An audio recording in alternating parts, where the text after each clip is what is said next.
3 minutes remaining.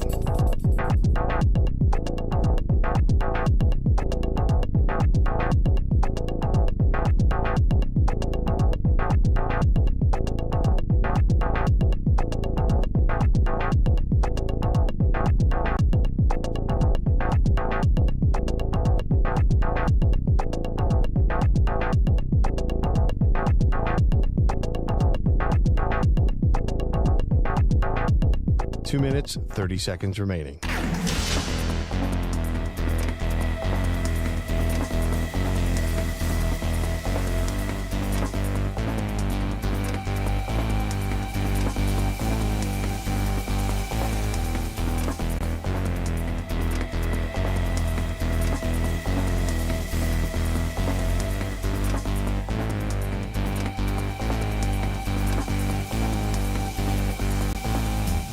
Two minutes remaining.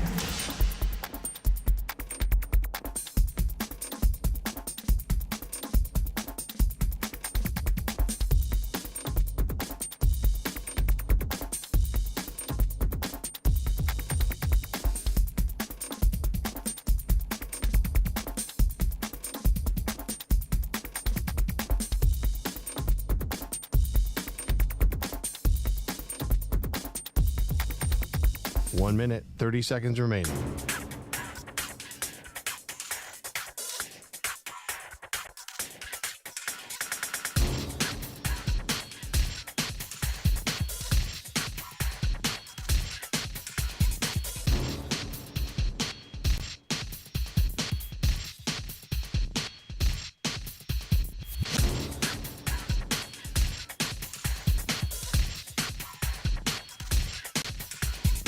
One minute remaining.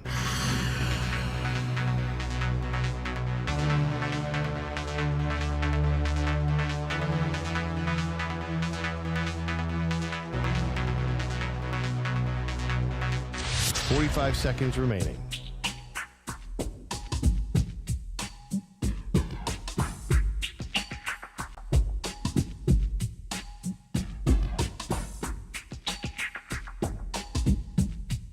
Thirty seconds remaining.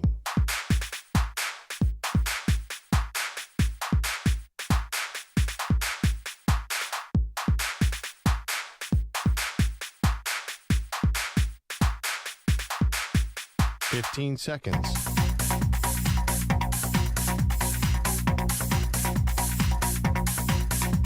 Break ends in 5 seconds.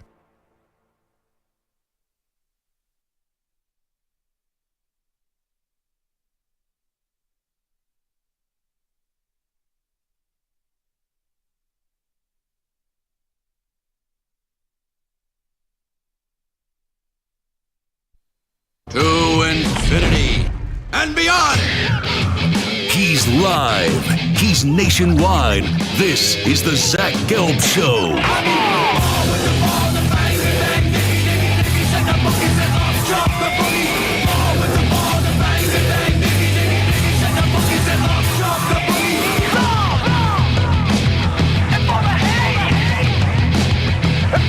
Here's your host, Zach Gelb. Live from the Place Show, not overly ostentatious studios of the Infinity Sports Network here in beautiful New York City, sitting on top of the 10th floor, 345 Hudson Street. Welcome on in to what is a Thursday edition of the Zach Gelb Show across all the great local Infinity Sports Network affiliates, Sirius XM, Channel 375, the free Odyssey app, and of course, streaming live on YouTube. 855-212-4227 is the number to jump on in. That's 855-212-4227. You could always get at me on Instagram, where I'm straight flexing, or via the good old cesspool of Twitter, at Zach Gelb. That's ZACHGELB. Dirk Koetter is going to join us coming up 20 minutes from now. We'll debut a new segment called Prospect Profile, and we will start things off today previewing the draft stock of Ashton Jeanty with the former offensive coordinator and head coach of the Boise State Broncos in Dirk Koetter. And then Charles Davis, we talked about this at the end of the show yesterday, that he released his first mock draft. And the first pick of the draft was Shedeur Sanders going to Tennessee. Then the second pick was the Cleveland Browns taking Cam Ward. And then the third pick was Jackson Dart going to the New York Giants, the quarterback out of Mississippi. So Charles Davis has some explaining to do, and he will talk to us coming up at 4 p.m. Eastern time today, so an hour from now. Actually, when I reached out to CD yesterday, so I sent him a text, and he goes, "Hey, Zach, I'm on Sirius tomorrow from noon to 3, and I'm sure my crazy mock will get analyzed a great deal. Let's sign you up for 4 p.m. Coming up," which was yesterday for tomorrow. But, man, I said to him, honestly, I've kind of been surprised based off what Adam Schefter said at the Combine that he expects the Cleveland Browns with their first overall pick to take a quarterback, and that's the prediction he's most confident in. How a lot of draft experts and everyone that does these mock drafts, they have not followed suit. And he said, well, I doubt anyone was saying 1, 2, 3 in terms of quarterbacks. So let's start there, because I was thinking about this, because coming up later, I'm going to give you how I think the first 4 picks of the draft are going to go. But when I was thinking about 1 and 2, because that Schefter remark is still with me. That Schefter comment is still right on the tip of my tongue. And I just can't find a way to poo-poo it. I can't. I'm looking at what Adam Schefter said, where it is, hey, the thing he's most confident in is a quarterback going to the Cleveland Browns at 2. So I'm sitting there and I'm saying, okay, is it going to be Cam Ward? Is it going to be Shedeur Sanders? Is there anything else there? Is there anything else there that I'm missing with the first overall pick where I'm getting this thing wrong? Because I've said now for the last week and a half, I've said I think Cam Ward is going to be the first overall pick. Whether that's Tennessee taking him or if it's just another team moving up to the number 1 spot like the Browns or the Giants. So for the Browns to definitely take a quarterback with the first overall pick, with their first round pick, then I look at it and I say, okay, does that mean they're moving up to 1? Are they going to get Cam Ward at 1? Or does it mean that they're fine at staying at 2? And even if the Giants pass them or Tennessee takes a quarterback, then they'll automatically take Shedeur Sanders. Because Schefter, he said it in a very specific way. He didn't just say, hey, the Browns with the second overall pick, they're taking a quarterback. The way he worded it was with the Browns' first round pick, they're taking a quarterback. Now, some people could say, Zach, you're just picking words here, right? All right, with their first round pick, it's the same thing as saying with their second overall pick. But when you say with their first round pick, they're going to take a quarterback, does it mean definitely where they're at right now? Or are they going to move up? Is it Cam Ward or nothing for the Cleveland Browns? And then I'm also reminded by the fact that Shedeur Sanders has kind of gone out of his way. And I get it, the Browns are at the second overall pick, so it's not crazy. But he has talked about the Cleveland Browns in a glowing way. I only play Madden with the Cleveland Browns. He's going out of his way to say to the Cleveland Browns, hey, I'm interested in you. And we'll see if 2 are going to tango. But news did come down today from Tom Pelissero from the NFL Network. The Browns have now paid out the vast majority of Deshaun Watson's 5-year, $230 million fully guaranteed contract. And all that's left is a minimum salary this season and a $46 million salary in 2026. So before we get to are the Browns definitely taking a quarterback with the second overall pick, let's continue that conversation on Deshaun Watson. And Deshaun Watson, we don't even know when he's going to be cleared to play for this upcoming season. And I don't know if he will play this year. And quite frankly, I think the Cleveland Browns, who could be a dumb organization, right? We've seen them be stupid and incompetent before. I think the Browns would be absolutely foolish to give Deshaun Watson another opportunity. This Deshaun Watson era is over. this Deshaun Watson era is finished. This Deshaun Watson era was catastrophic for the Cleveland Browns organization. And I know people could say, oh, but Zach, they made the playoffs last year. Yet not because of Deshaun Watson. So the Browns today, they opened up nearly $36 million in salary cap space by restructuring this deal for Deshaun Watson. And I don't think you needed a nail to be put in the coffin, but I really do believe that if you still let on some hope that maybe the Browns would be dumb enough to go back to Deshaun because they're paying him this money, like they're paying him either way. John Fanta, I'll give him credit, covers college basketball. He said that like back in week 4 or 5. He's like, this just isn't working. They're paying him either way, so rip off the Band-Aid, and you just got to cut bait here, and you got to move on. And you got to trim the fat. So that's what I think that the Browns, whether he's on the roster or not, they will inevitably do in terms of Deshaun Watson last year when he got hurt. That was his last snap playing for the Cleveland Browns. So I then look at, okay, if I'm trying to argue, right? Because that's still on my mind what Shedeur said. I told you the other day, I think Cam Ward's going to be the first overall pick, and I think he's going to be the first overall pick to either Tennessee or the Giants. So Schedeur's right that a quarterback's going to Cleveland at 2. How could we try to prevent a quarterback going to Cleveland at 2 in my line of thinking?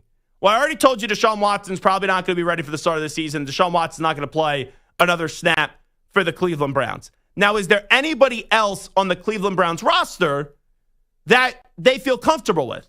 And the answer right now is no.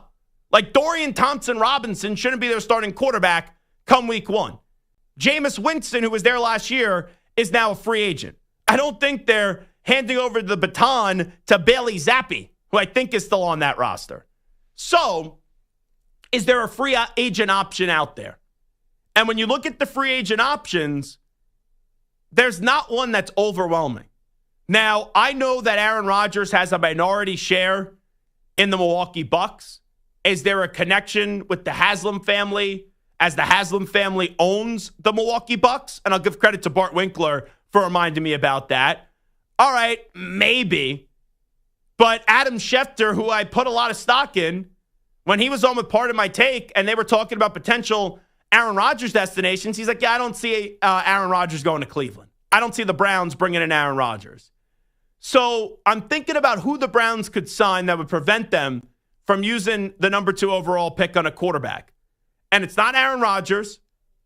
It's not Russell Wilson. And it's not Justin Fields. Like if you bring in Russell Wilson or Justin Fields coming up when free agency begins next week, that doesn't mean that those guys are untouchables and you can't be afraid of their feelings getting hurt if you draft Shedeur Sanders with the 2nd overall pick. And I think there's only one name out there that would prevent them from using the 2nd overall pick on a quarterback. And that's if they were willing, and we haven't heard that they are, but if they were willing to shell out a 3 or 4 year contract on Sam Darnold. And I know some people, right, will say, oh, what about Kirk Cousins? He has familiarity with Stefanski. Well, right now, Kirk Cousins, we all think he will become available. But Terry Fontenot and Raheem Morris have made it pretty clear they're good with him being the backup quarterback at the price tag that they're paying him because they're basically paying Michael Penix nothing right now on a rookie contract. So until the Falcons push Kirk Cousins out the door, even though Michael Penix is their guy, and I think that they should just release him so Kirk Cousins goes start somewhere else next year, I can't really consider the Cleveland Browns right now. And once again, to operate the genesis of the question and the impetus of the question, it was, is there anyone available or potentially available that could prevent the Cleveland Browns from using a number 2 pick on the quarterback? And the more and more I go through it, the more and more it draws me to this conclusion. I think Adam Schefter's right. I do. I think the Cleveland Browns are taking a quarterback with the 2nd overall pick in the draft. Can they try to trade up to 1? And, I look at this and I think that this is a misnomer. And maybe it's just a me problem. But I remember, right, a few years ago when the Niners traded up all that draft capital to get to the 3rd overall pick. And then Kyle Shanahan and John Lynch said, we don't know who we're taking yet. To me, that was inconceivable. Like, how do you trade up all that future resources and you don't know for sure who you're taking? And there was a talking point when they did at the time. They made that move to go trade up for Mac Jones, and they ended up taking Trey Lance. Now, either would have worked if we look back at it. But I think teams are more undecided at this time of the year than I usually like to give them credit for.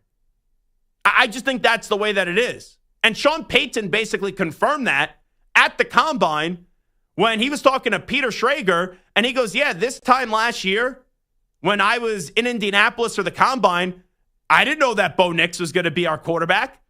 I didn't know that we were going to fall in love with Bo Nix. I didn't know that we were going to use the 12th overall pick of the draft on him, and that was genuine. I don't think that was just coaches speak and he was trying to lie to you in Sean Payton. So I think when the Browns go through this process, if they walk away saying, I love Cam Ward, I like Shedeur Sanders, I still think that they're going to take Shedeur Sanders with the 2nd overall pick. But if you love one guy and like the other, or even if you love both and you just slightly prefer one over the other, like for example, I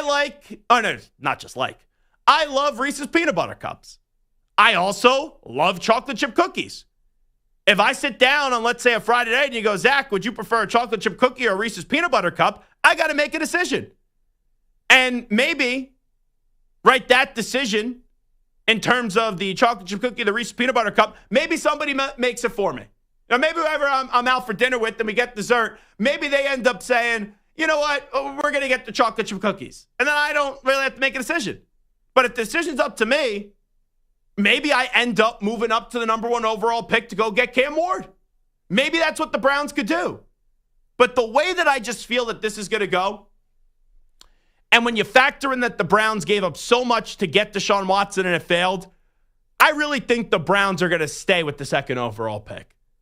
And I think if there's going to be a team that moves up, it's going to be the Giants to 1.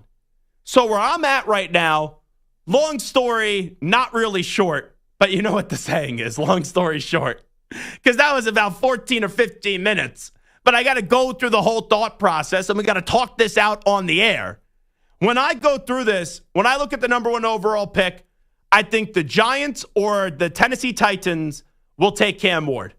And then with the 2nd overall pick, I don't think the Browns are going Abdul Carter, which I've talked about. I don't think right now the Browns are going Travis Hunter. I think they're taking the quarterback. Because we've seen it time in and time again. Whether you think Shedeur Sanders is worthy of the 2nd overall pick or not, teams will reach for a quarterback. Because in this league, you either have a quarterback or you don't. And teams will do things that are out of character for them in order to go get that quarterback. So right now in an offseason where all we've heard so far and leading up to this draft, all we've heard is, oh, this is a weak quarterback draft class. This is not a deep quarterback draft, and it's not, right?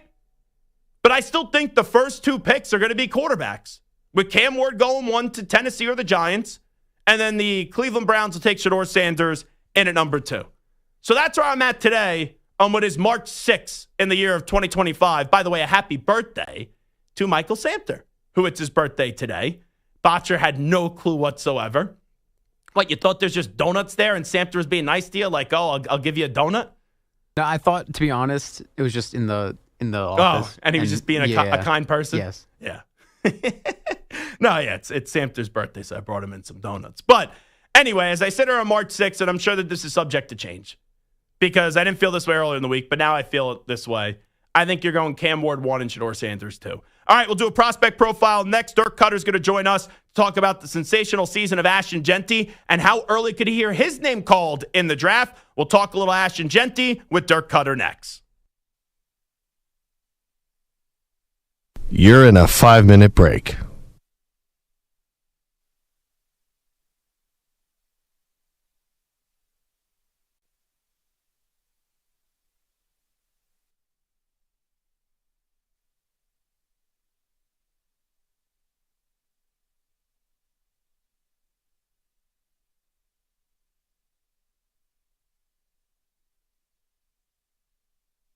Four minutes, 30 seconds remaining.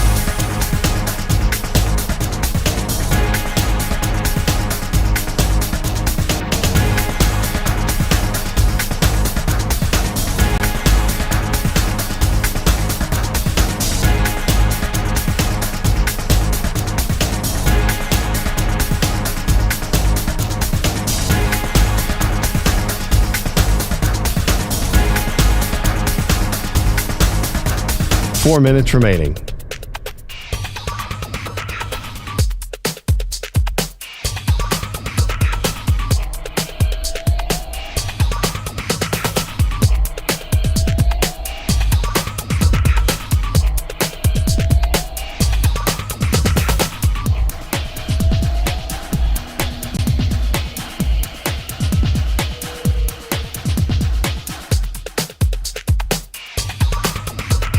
Three minutes, 30 seconds remaining.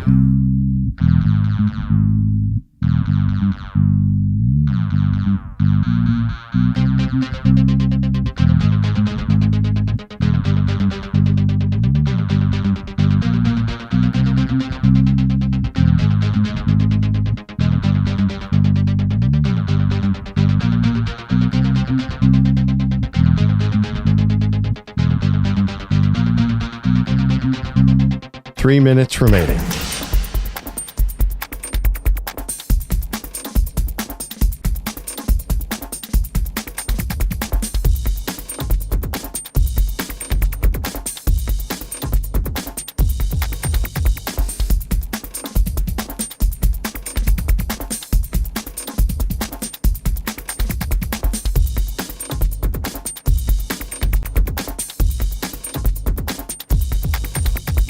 Two minutes, 30 seconds remaining.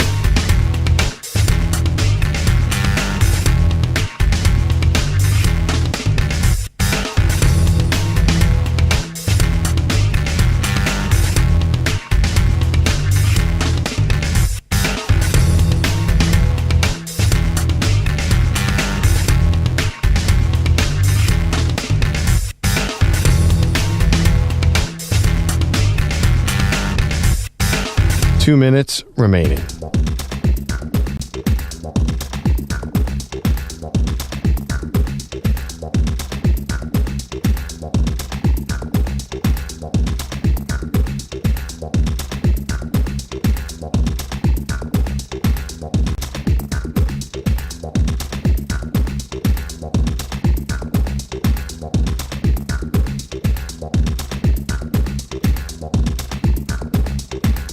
One minute, 30 seconds remaining.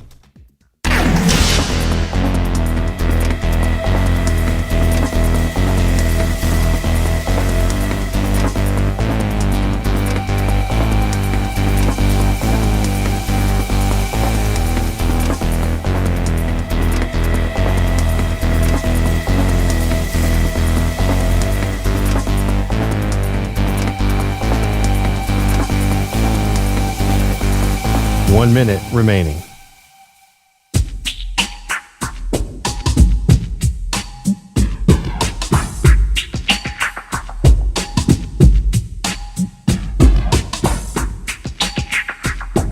Forty-five seconds remaining.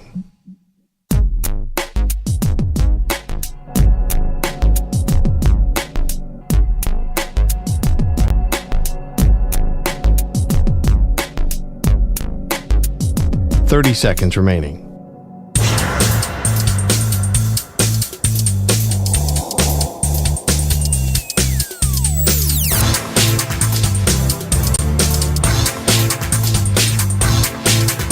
Fifteen seconds.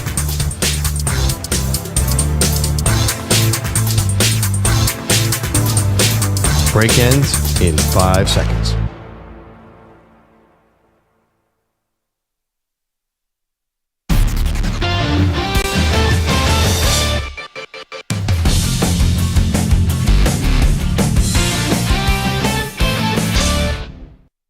The Combine is over and the 2025 NFL Draft is almost upon us. With the first pick in the 2024 NFL Draft, the Chicago Bears select Caleb Williams. The Carolina Panthers select Bryce Young. The Jacksonville Jaguars select Trevor Lawrence. The Cincinnati Bengals select Joe Burrow. Let's find out whose stock is falling and whose stock is rising. Jackpot, baby! And now it's time for the Zach Gelb Show to give you an inside look at some of the biggest draft prospects in this edition of Prospect Profile. All righty, we'll do a little prospect profile. Ashton Jeanty, we know the wonderful season that he had this past season for the Boise State Broncos. The Broncos were not only in the college football playoff, but they also had the Heisman Trophy runner-up in Ashton Jeanty. And now joining us is the man that was his offensive coordinator last year at Boise State, and that is the longtime coach in Coach Dirk Koetter. Coach, we appreciate the time. Thanks so much for doing this. How you been? I've been fantastic. That's a great-looking sweatshirt you got on there. Yeah, well, we were talking about Ashton Jeanty back in the summer, and when like a national guy talks about Boise, you become basically like a fan favorite there. And one of our longtime partners, KTIK, those fans were loving me, and they sent me some Ashton Jeanty gear. So I made a big push for Ashton Jeanty all throughout the season. And man, Coach, when you look back at the year that he had, I know you guys had high expectations, but it was really something seeing what he was able to do on the football field week in and week out. Yeah, it sure was. I mean, Boise State always has high expectations, but, Ashton got off to such a fast start, right out of the gate. That game he had week one at Georgia Southern when, the first couple times he touched the ball, he was off to the races and had a huge start to the season. As the season went on, teams geared up more so to stop him. But he had a fantastic year, one of the best seasons in history for a running back, and he's going to make somebody an awesome pro. When you look back at what he was able to do, like I remember talking to Spencer Danielson before the start of the season, he said he's the best player in the country. It's one thing to say it, it's another thing to see that on the field. Were there moments this year, even knowing how highly you guys thought of Ashton, where you were like, wow, I'm surprised he was able to do that, or everything that happened, you kind of thought, okay, this is what Ashton Jeanty is all about? No, absolutely. And again, I'll go back to that first week. You just don't expect that many runs over 50 yards, over 60 yards, over 70 yards. I mean, to see Ashton grind out turn a 4-yard gain into a 10 or 12-yard gain, that's pretty much expected. You've seen that from him before. But to have that number of long plays and long touchdown plays, there was a lot of wow moments for sure. And what a nice kid, by the way, is Dirk Koetter's here with us talking about Ashton Jeanty. When we had him on early in the season, one of these games where he broke like 6 tackles to get the ball in the end zone like he was Marshawn Lynch. Even when he talks about himself, he is humble, and he is really the ultimate consummate professional, really team player too. Yeah, he really is. I think that run you're talking about was in the Washington State game. That play's been replayed many, many times. But, whoever gets Ashton in the draft, not only are they getting a terrific player, but everybody wants that guy that's going to do big things in the community, that's going to be a great teammate and going to be a leader when called upon to lead. And Ashton is going to do all of those things. And the other thing, too, is he played banged up this year, never complained. You guys obviously ran him a lot because that was the best method to win. This dude, it's just like it's amazing what he was able to do, Coach. And then also to know that he wasn't fully healthy was really remarkable. Yeah, I don't know so much about that side of it. I mean, in my opinion, that's been overplayed a little bit. I think Ashton did a great job of taking care of his body. And, I think when you look at the number of injuries just across football in general, I think it's tough for a running back to carry the ball as much as he did and stay healthy throughout an entire season. There's some luck involved there. And then there's also the fact that he takes great care of himself. But, some of that, unfortunately, in football, you got to be a little bit lucky too. Coach Dirk Koetter here with us talking about Ashton Jeanty. Going back to Heisman Trophy night, kind of take me through how you processed that. I voted him 1. I had Travis Hunter 2. And then I put Cam Ward in at the number 3 spot. But when you look back at that whole night and what that meant for the program to have him be the runner-up, obviously it's a little bittersweet because you want him to win the whole thing. But how do you look back at the Heisman Trophy night? Yeah, I think it's awesome to be in the mix and be one of the guys invited to New York City. Everybody in Boise, of course, is biased and wanting Ashton to win, just like everybody in Boulder wants their guy to win. When you're in the season, we don't have the luxury. Like I didn't see those other guys play every week, so there's a lot of really fine football players out there, and this is somewhat of a popularity contest. And they're both deserving players. Great recognition for Boise State's program and for Ashton. And and he deserved everything he got. It's hard to say. Obviously, I don't get to see everybody like you do. So when you got back to Boise in 2022, take me back the first time you remember meeting Ashton Jeanty and what your early impressions were, Coach. Yeah, when I first came back, it was after 4 games of the 2022 season, and Ashton was a true freshman at the time, and we also had another pretty good running back, George Halani, who's with the Seahawks now, and Ashton, you could tell that as a young man coming out of high school, that he'd been well coached, that he knew the game of football, that he had the toughness that was going to be needed to play the position. But, at that point, he wasn't really relied on. I mean, as I said, we had George Halani, we had Taylon Green running the ball. So we had kind of a 3-headed monster running the ball. And it really wasn't like that this year. Our backup running backs at Boise State were really beat up. We lost our number 2, our number 3, and our number 4 running back. So Ashton, we didn't really have a lot behind him. And we were very thin at the backup running back. So that's another one of the reasons why we ran him so often. When you go back to 2023, because this is the part that I think gets lost, because a lot of people just became familiar with Ashton Jeanty this past year, and you see him go for well over 2,000 yards this season, almost had 30 touchdowns, all that stuff.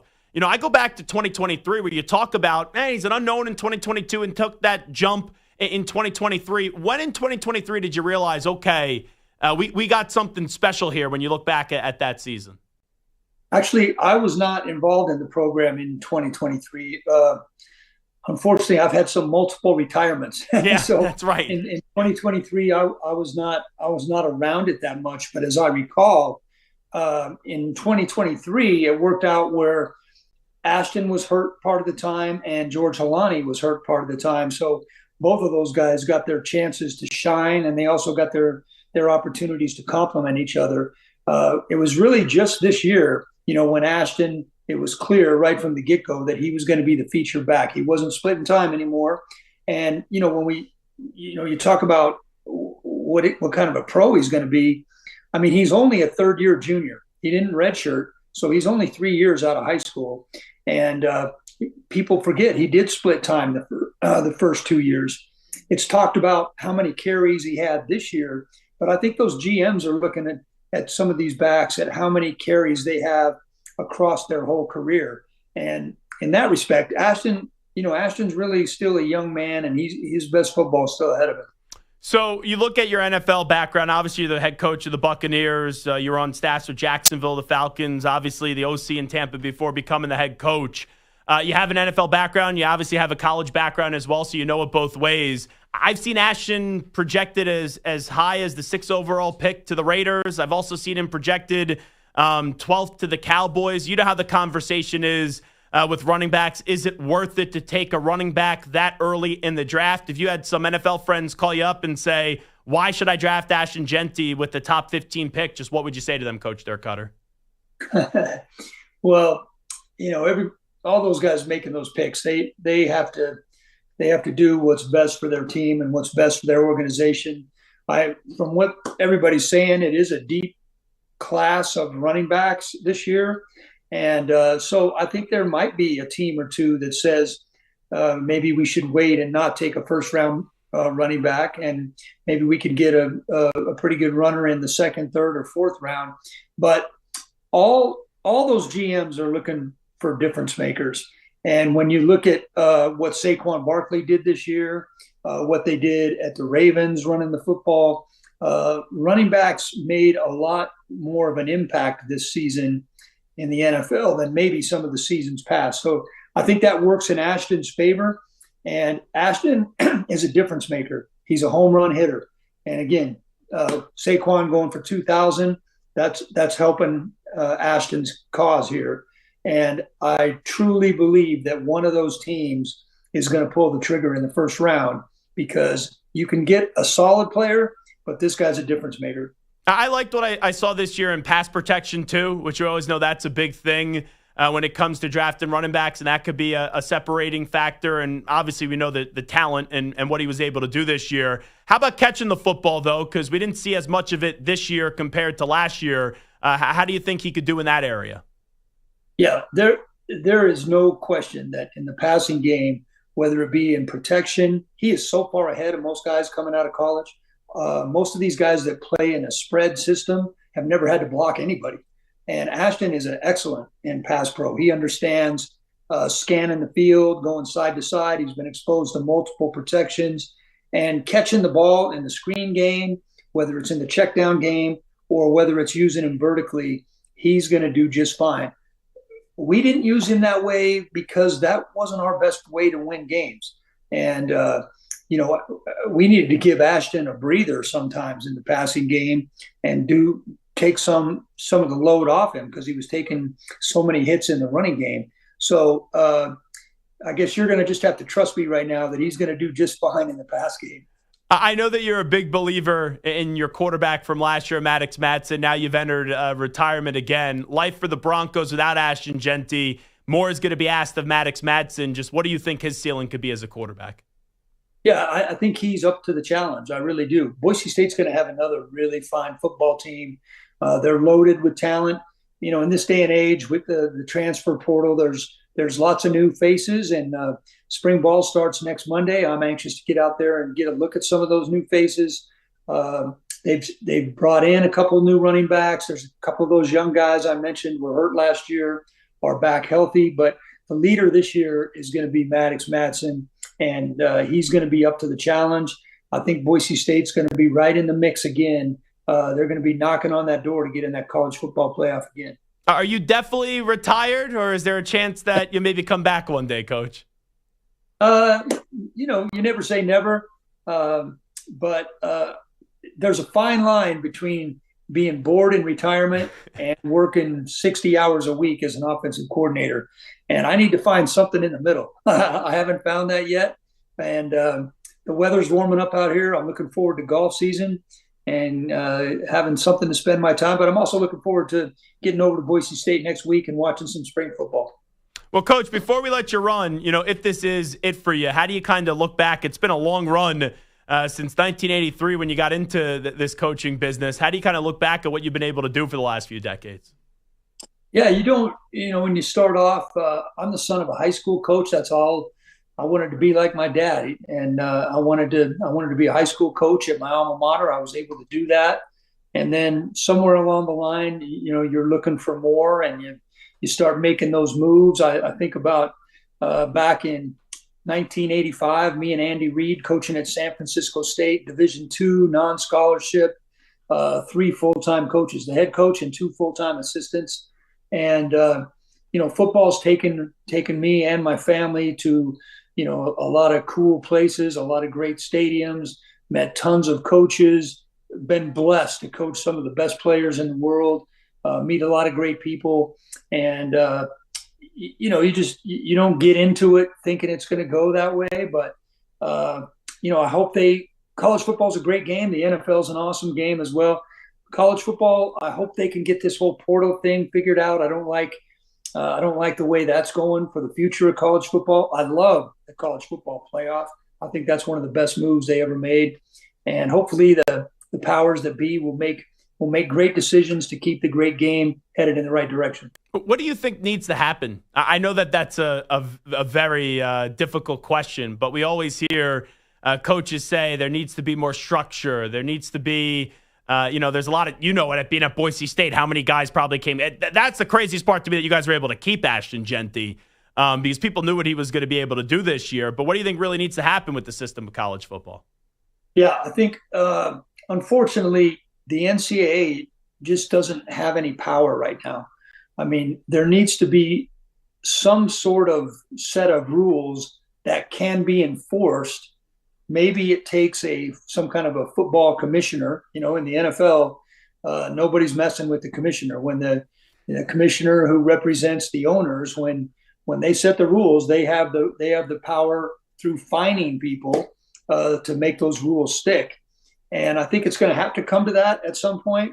But they have to have some way, because right now it's the wild, wild west. I mean, there basically are no rules. Players are, as it stands today, players are basically free agents every year. So you're seeing guys that are playing for their 3rd and 4th school. I'm all for players getting paid. That's great. but there's going to have to at some point be some way through a contractual agreement that both parties sign that binds that player for a certain amount of time, where guys can't just be transferring every 5 minutes. Coach, we appreciate it. Thanks so much. If this is it, it's been a joy to watch you coach for all these years, and we appreciate you doing this. All right, Zach, thanks for having me on. There you go. Coach Dirk Koetter joining us right there on the Zach Gelb Show, doing a little prospect profile today on Ashton Jeanty. We'll take a timeout. When we come on back, could the Seahawks see Geno Smith be on the move as well? We already know DK Metcalf wants out of Seattle. And also, I'm sure Ack will get to this at some point in his update, there is some news with the Cincinnati Bengals as well. So we got a whole lot to get to on the other side. A lot happened during that conversation. But first, with the latest update, here is Ack. Infinity Sports Network Sports Flash. If you're good, you'll get it. This report is sponsored by Progressive Insurance. Your small business keeps you on the go. Progressive Commercial Insurance keeps your policy within reach with their easy-to-use mobile app. Learn more at progressive.com. And since you work good, you'll get it. The Bengals have a few stars they need to pay and may not be able to keep all of them. And to that end, they've given Trey Hendrickson permission to seek a trade. He's been an integral part of their defense and finished this year second in the voting for Defensive Player of the Year. Javon Hargrave is another big name on the free agent market. The 32-year-old two-time Pro Bowler is being released by the 49ers. Deshaun Watson's albatross of a contract is looking a little more tenable. In a slight restructuring, the Browns are now on the hook for this year and 2026 when he'll be owed $46 million, but today's move opens up $35 million in cap space.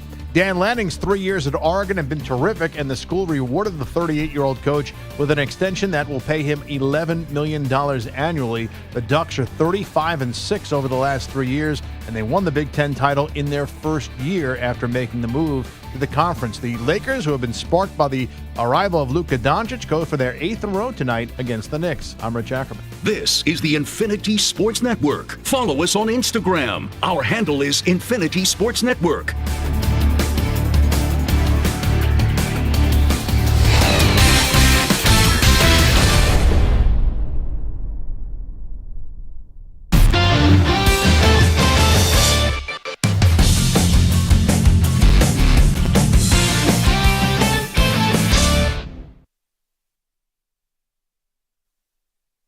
You're in a 5-minute break.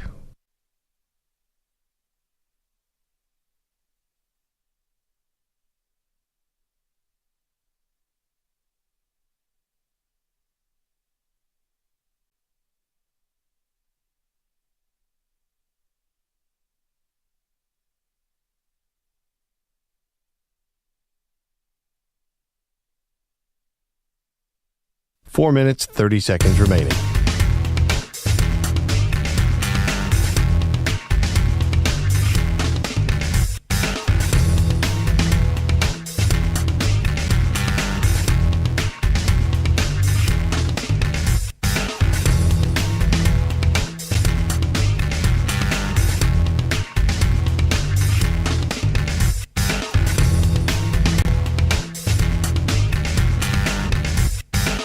Four minutes remaining.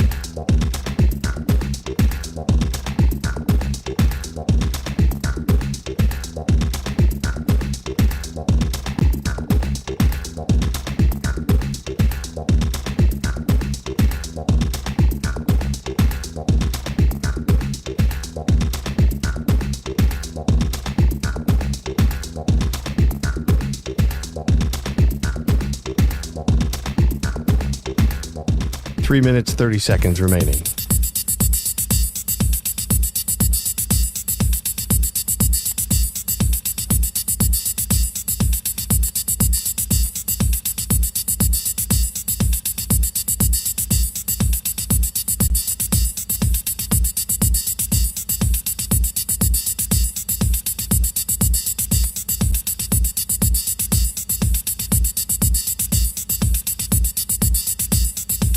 Three minutes remaining.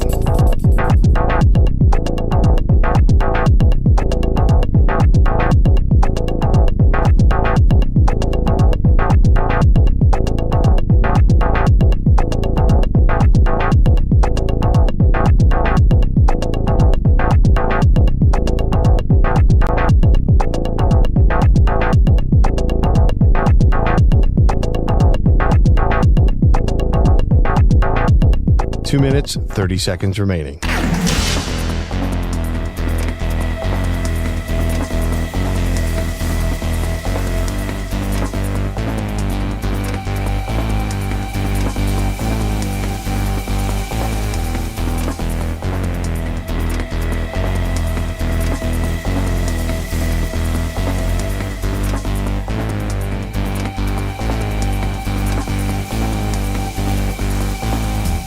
Two minutes remaining.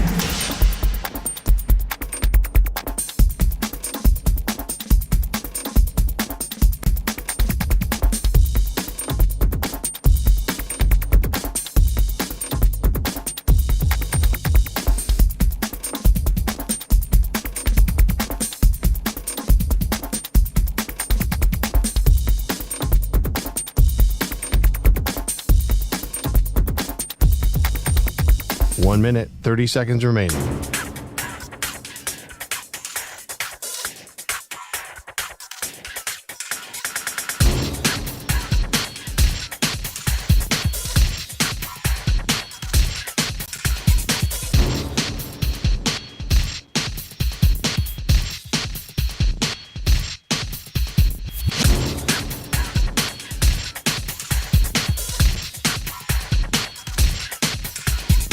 One minute remaining.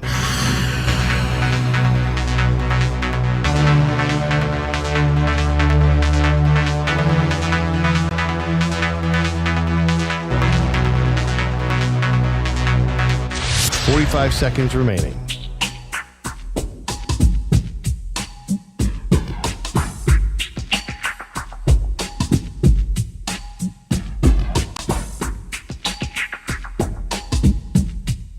Thirty seconds remaining.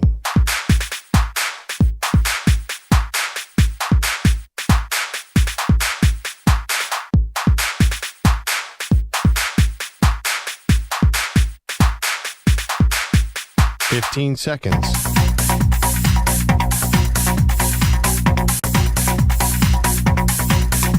Break ends in 5 seconds.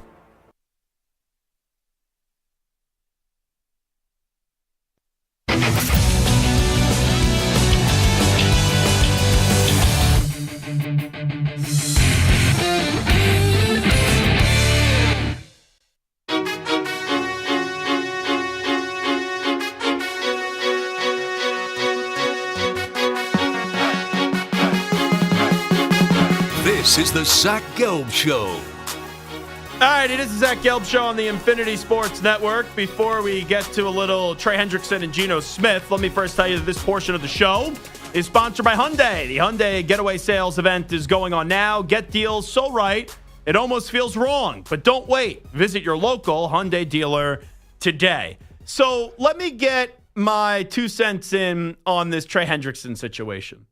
So this has now been, a 2-year issue on his contract? And Jordan Schultz, one of the reporters, many reporters had this. But let's go with Starbucks Schultz. That's a Starbucks Schultz Scoops, sponsored by a little punch of Ian Rappaport.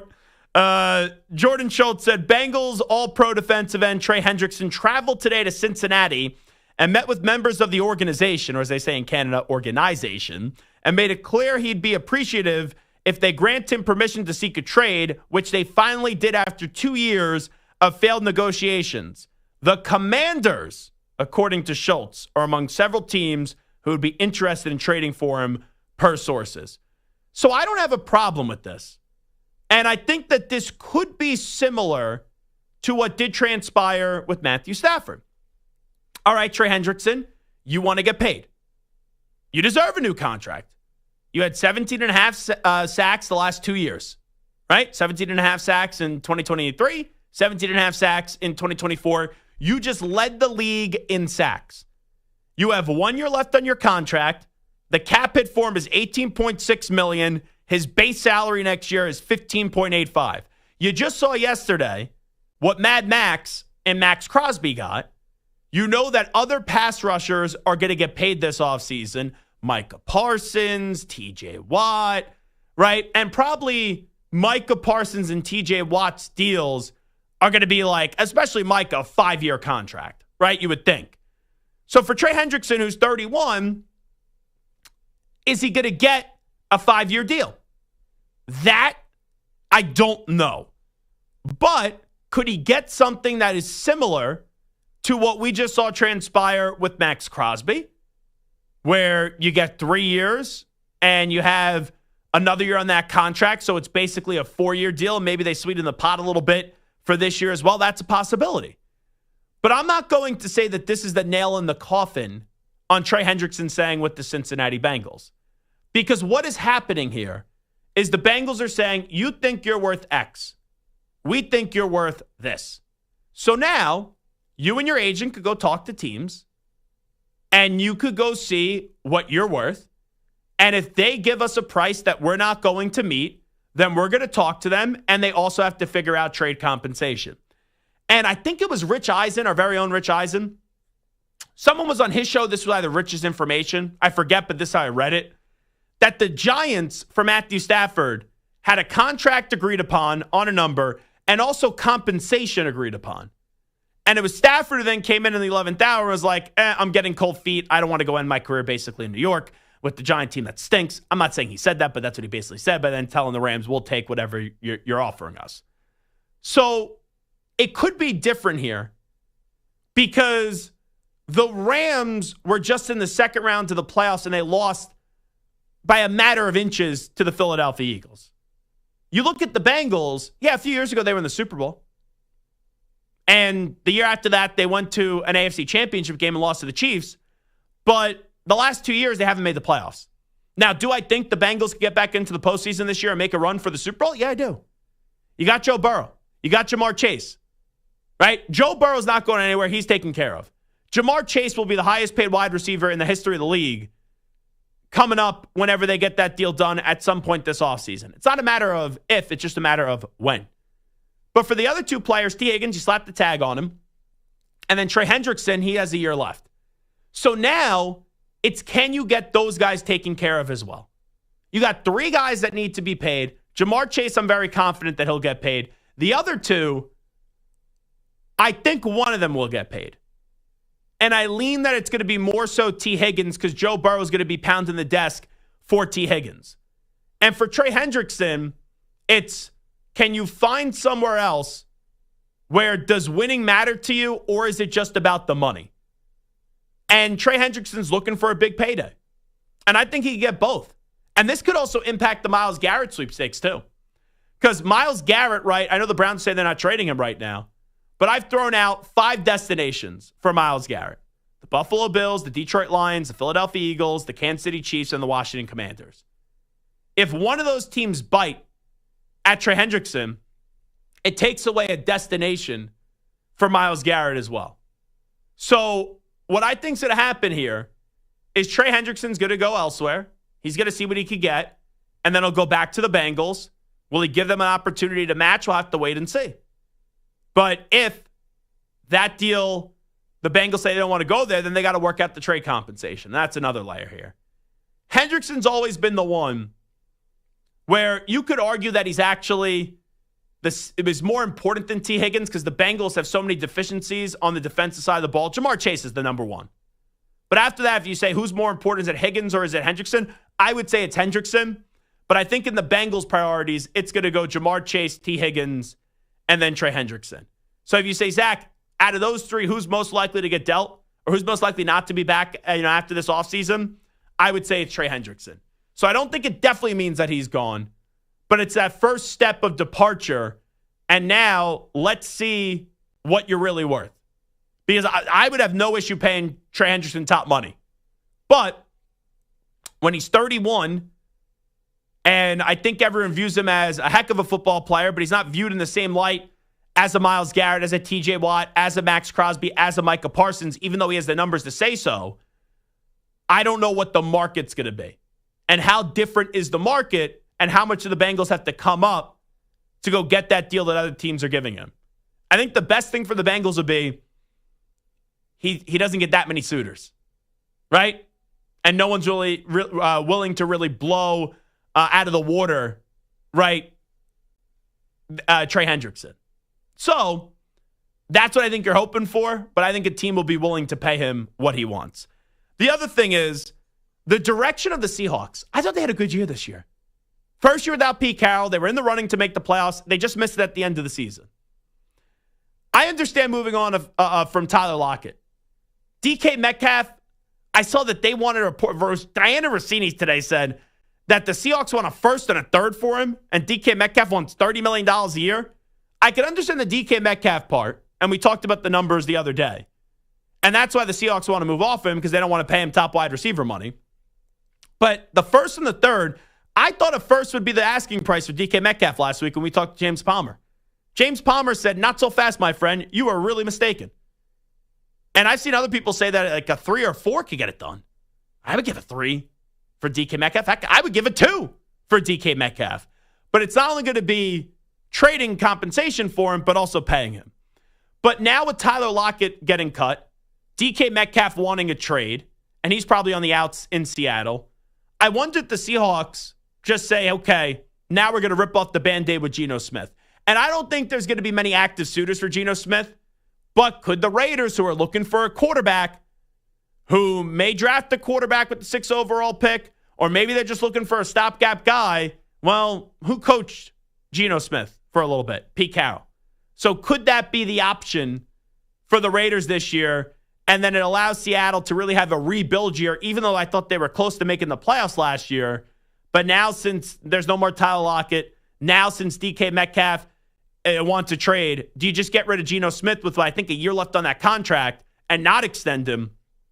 And you trade him to maybe the Raiders and you really blow this whole thing up, which is weird to me that they're in this spot, because I thought the Seahawks were like a quarterback away, and I thought they were an attractive destination. Lockett, I get. Metcalf, not so much. But maybe this just expedites the process of saying goodbye to Geno Smith. But I think you would also need Pete Carroll to be interested, because outside of that, I don't know how many people would be interested in Geno Smith being their starting quarterback for this upcoming season. All righty, we'll take a break. Charles Davis. He has Shedeur Sanders going 1 to Tennessee, Cam Ward going 2 to Cleveland, and Jackson Dart going 3 to the Giants. He joins us next.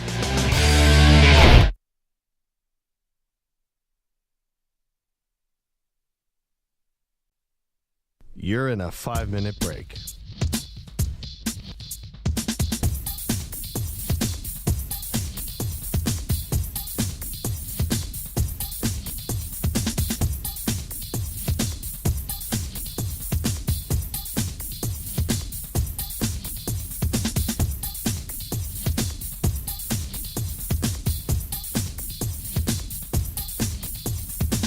Four minutes, 30 seconds remaining.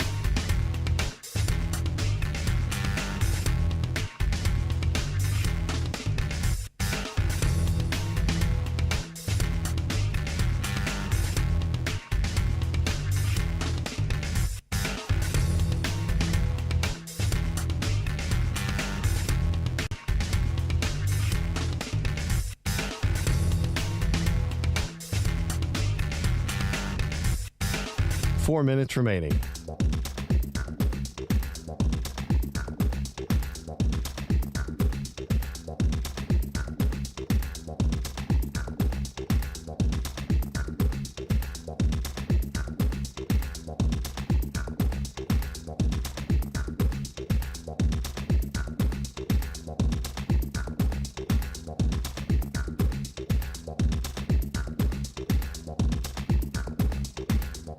Three minutes, 30 seconds remaining.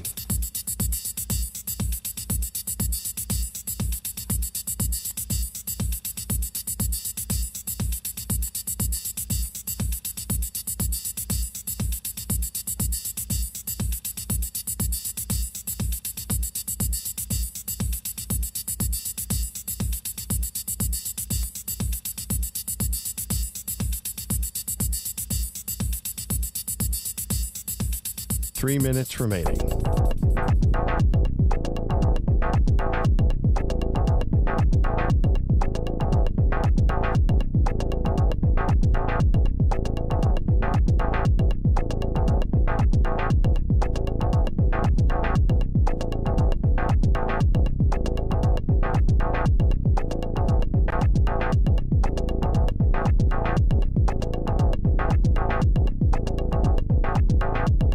2 minutes, 30 seconds remaining.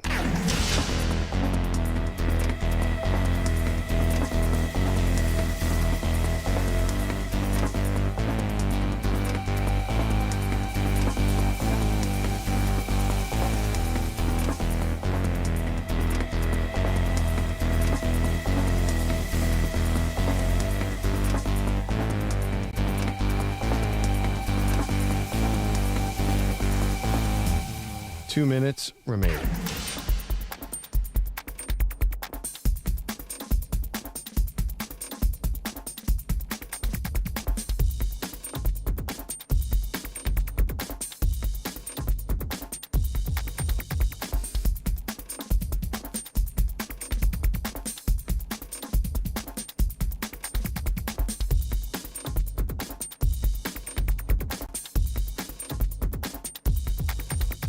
One minute, 30 seconds remaining.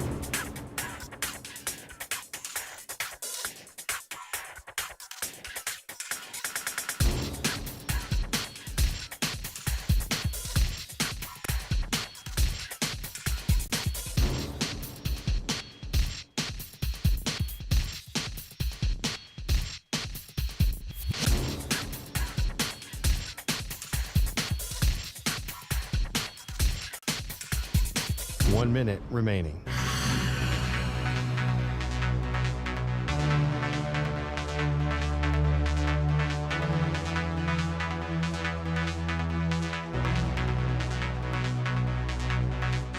Forty-five seconds remaining.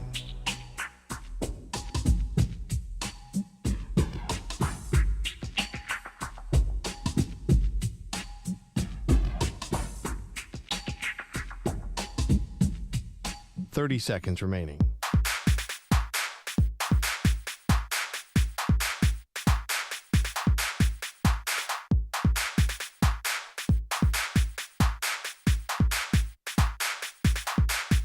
Fifteen seconds.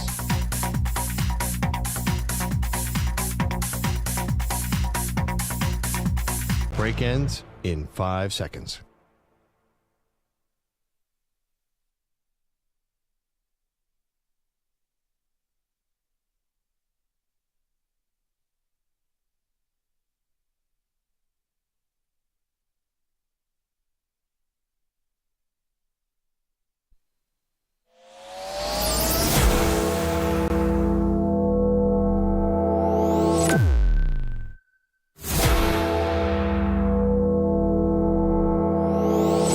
Infinity and beyond.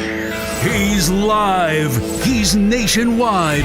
This is the Zach Gelb Show. Alrighty, hour number 2 of our radio program. It is the Zach Gelb Show, coast to coast on the Infinity Sports Network. We were talking about this mock draft yesterday, as when I was looking at Charles Davis from the NFL Network and CBS Sports, he issued his latest mock draft. And I kept on saying all throughout this week, and I finally made the shift today. I finally had the courage today to predict that quarterbacks would go 1 and 2. But it really did stick with me that Adam Schefter before the Combine said the thing he's most confident in the NFL draft is with their first overall pick or their first round pick, that the Cleveland Browns are going to take a quarterback. Right? He didn't say it was Tennessee who was the first overall pick. He said it was the Cleveland Browns who were going to take a quarterback. And that's what he was most confident in through this entire draft process. And when I look at most of these mock drafts, I see either Cam Ward going 1 or Cam Ward going 2. Not many of these mock drafts having quarterbacks go 1 and 2.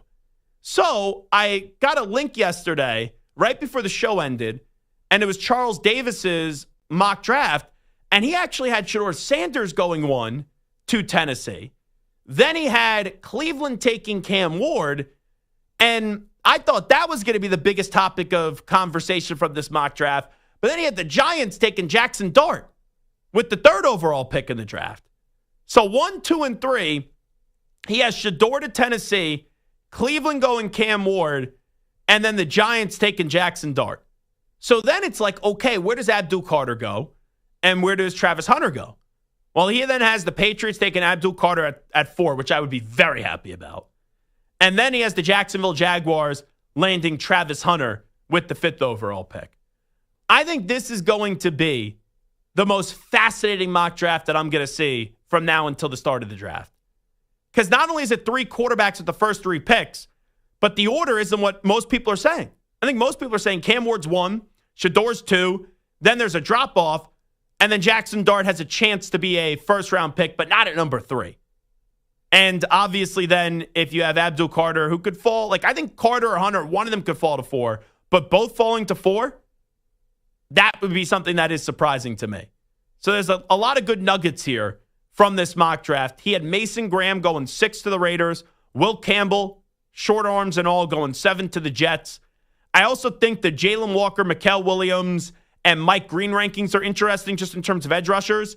He has Jalen Walker going 8 to the Carolina Panthers, Williams going 9 to the Saints, and then he has Mike Green going 11 to the 49ers. Other big names, Charles Davis has Ashton Jeanty going to the Cowboys at 12, Tyler Warren going to the Colts at 14, Will Johnson, Michigan back-to-back picks, Will Johnson at 15 to the Falcons, and then Kenneth Grant, who I love, going 16th overall to the Arizona Cardinals. So this was by far and away, I could say it from, I don't care what else happens from now until April 24th, this is the most interesting mock draft that I've seen.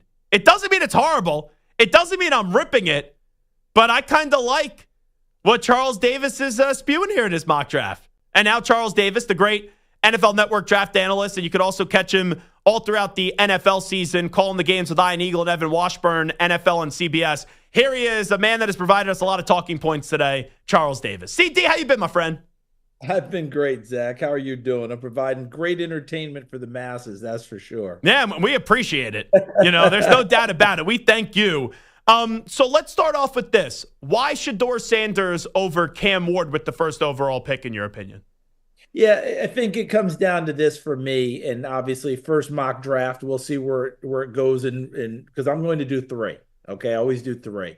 So my last one will drop right before the draft itself. It'll be that Wednesday, I'm sure. And the second one, obviously, somewhere halfway in between. There have been years where I've taken it, and I've got to just give you the little context, okay? And then I'll give you the answer. There have been years where that first quarterback I put down, I've kept throughout. Like, that's who it is, top of the board. He's that person. There's nothing changing it. I don't know if that's the case this year. There's going to be a lot of twists and turns that go. And I've had it right and then talked myself out of it. I remember I put Baker Mayfield down on my first mock draft his year, and then talked myself out of it, and then was kicking myself later because I had it right from the beginning. All that being said, here's the deal: we watched Tennessee play last year. Brian Callahan, coming from Cincinnati, obviously had a hand in Joe Burrow and watched him play. I am not saying Shedeur Sanders is Joe Burrow. But you remember Tennessee last year and how Will Levis played? There's a lot of off-schedule things and a lot of things that went off schedule and went really awry. The Chicago game, to open the season, a game that they should have won. Still can't understand what that throw was to the sideline that Chicago ran back for a touchdown. Our crew, week 2, at home against the Jets. You remember Brian Callahan handled that. Okay, go, all right, you're my guy. All of a sudden, he's going to the ground late in the first quarter in a really tight game, and all of a sudden, this underhand scoop shovel, whoop! Brian Callahan, he didn't handle it quite the same on that one, did he? All I'm saying is those 2 plays weren't the only 2. There's a lot of off-schedule stuff that went awry all year long. Shedeur Sanders doesn't play off schedule. He plays on schedule. Joe Burrow doesn't play off schedule. He plays on schedule. Has Burrow increased his movement in and out of the pocket? Yes, over time. Shedeur Sanders has moved in and out of the pocket, despite what everyone's saying. He's not a statue back there. You can find him maneuvering and running, but he wants to go back, hitting the back foot with a hitch, without a hitch, completed on time. That's why I put him there in my first one, because I can just see Brian Callahan looking at that tape from last year and doing this. Like, I can't have that again. This is designed precisely to work a certain way. And when we get off schedule and out of platform all the time, it doesn't work. Now, I know he doesn't want him anchored to the pocket, but I don't think he wants people maneuvering and exiting the way that he saw last year. Sanders doesn't do that. Cam Ward, that's a different situation. Much more of the guy who's going to move and go. So in my initial mock draft, Shedeur Sanders, Brian Callahan, felt like a match to me right out of the gate. So something that really stuck with me, and I haven't seen it, you reflected this on your mock draft, but I haven't seen it with others. And everyone, right, is entitled to their own opinion. But before the combine, Adam Schefter said the thing he's most confident about in this NFL draft is that the Cleveland Browns are going to take a quarterback with their first-round selection. And I see a lot of people write it's either Cam Ward 1 to Tennessee or the Giants move up to 1, and then Cleveland at 2 takes either Travis Hunter or Abdul Carter. Can you see the Browns at 2? You know, even if you're wrong and let's say, hey, Cam Ward's 1 and Shedeur is there at 2, can you see the Browns passing up on a quarterback? I'd be in shock. Like, I think I said it earlier today, Zach, that if I were on air and Cleveland took anything but a quarterback here, you would hear the thud of my body falling off of a chair. And then they've just dragged me off and continue on with the show. I just don't see it otherwise. They've had to make the adjustment in contract with Deshaun Watson. So now he's almost our football's version of Bobby Bonilla Day, right? Because they had to kick it down the road. They were supposed to be done with this in 2025 or 6. Now we're already at 2029 because they can't just do what Denver did, which was really bite the bullet and cut Russell Wilson's contract and just eat it and have to deal with the ramifications. This was so massive. If you did that, it's like you set off a tsunami amongst your salary cap. So they had to make these modifications, yet he's still there. I don't think he'll ever take another snap in a Cleveland uniform. I think we'd all be shocked if he did. So now you're saying Bailey Zappi's in camp and Dorian Thompson-Robinson. That's what you have right now. Unless there's another big move made, a Sam Darnold or whatever, I just don't see how you can pass on one of these quarterbacks because you're sitting at 2. And as you said, even if someone jumps you at 1, there are quarterbacks there to be taken. I think it's going to be a quarterback. I don't think Tennessee can go Abdul Carter. Tennessee can go Travis Hunter. Tennessee can do those things. The NC can trade out. I don't think Cleveland can do that. I think they've got to figure out which quarterbacks they like and hope one of those guys is there. The other thing, too, is, and I'm glad that you brought up the other options on the market outside of the draft. It's like I look at Tennessee and Cleveland. I know some people said Aaron Rodgers going to Tennessee. I just don't see it. I don't think either Russell Wilson or Justin Fields prevents you from taking a quarterback. And if Kirk Cousins was available, which right now he's still under contract with the Falcons, so he's not available yet, then maybe I could see Cleveland. That's why I do feel like it's going to be quarterbacks 1, 2, is because there's not really an option out there in free agency right now outside of Sam Darnold, but I don't think Sam's going to either of these places or they're going to pursue Sam either, where I go, okay, that takes either Tennessee or Cleveland out of the QB market. I agree with you, and I'll put it to you this way, and I'll try and be succinct for the first time in my life. Even if they sign an Aaron Rodgers or a Russell Wilson or a Kirk Cousins, either one of these teams, Cleveland or Tennessee, it does not preclude them from taking a quarterback as well, because whoever you're signing is truly a bridge. It's truly a bridge. We're not talking about anything beyond. You're hoping 2 years, maybe 1. It's a bridge. And by the way, that allows these quarterbacks to settle in, doesn't it? They don't have to play right away. They don't have to go through all this stuff. And, that's a never-ending debate. Because, Zach, you and I have talked about this for years, and I've said the same thing consistently. A first-round quarterback's going to play as a rookie. Sure. It's almost impossible for them not to. And I know I can hear it now. Mahomes. Okay, that's an outlier. Okay? Give me another outlier. They're out there. There's a couple of others. But for the most part, ownership's going to come down. Hey, coach, that guy we drafted, when? Eli Manning, was it 10 games before they benched Kurt Warner? Yeah, and you're right. Josh Freeman somewhere around 9 or 10 in Tampa Bay way back when. And this isn't an Aaron Rodgers, Jordan Love situation. Like, that's a thing. No. With these two spots. That's an outlier. They don't have a quarterback. Like, even Alex Smith, who's a good quarterback, not a great quarterback, he was good enough to hold the job for the rest of for the entirety of the season. What Tennessee and Cleveland has right now, no offense to them, there's nothing that prevents you from saying, okay, after 5-6 games when the team's struggling and the fans are breathing down the coach's neck to put the new quarterback in, there's nothing that you could hold on to and say, this is why I can't play the youngster. And I've often said when you have those situations too, with the rookie quarterback, if you play him in week 2 or week 3, why didn't you just start him from the beginning? Like, you kind of wasted 2 games. If you have a real plan and you can execute it, and we get deep into the season. Remember, Mahomes made the last start of the regular season, but the Mahomes-Alex Smith thing was such an acknowledgement. Alex Smith knew the moment that he was drafted, I get one more year. Mm-hmm. And then it's over. Like, unless we win the Super Bowl, it's done. By the way, they went to the playoffs that year. They were a good football team, but it was done. Rarely do you have that. That first round guy is going to play. All righty. Jackson Dart at 3, Charles Davis. At the end of the college football season, if you would have told me he'd be a first-round pick, I'd be like, I don't really see it. The 3rd overall pick in the draft. I know sometimes teams reach on quarterbacks because it's the most important position, not only in the NFL, but sports. But go take me through how you thought up of this one for the Giants at 3. So first of all, as soon as this thing got released yesterday, the first text I got was from my son. What did he say? Dad, what the heck are you doing? He didn't even go that far. It just said, Dart at 3, question mark, question mark, question mark, question mark, question mark.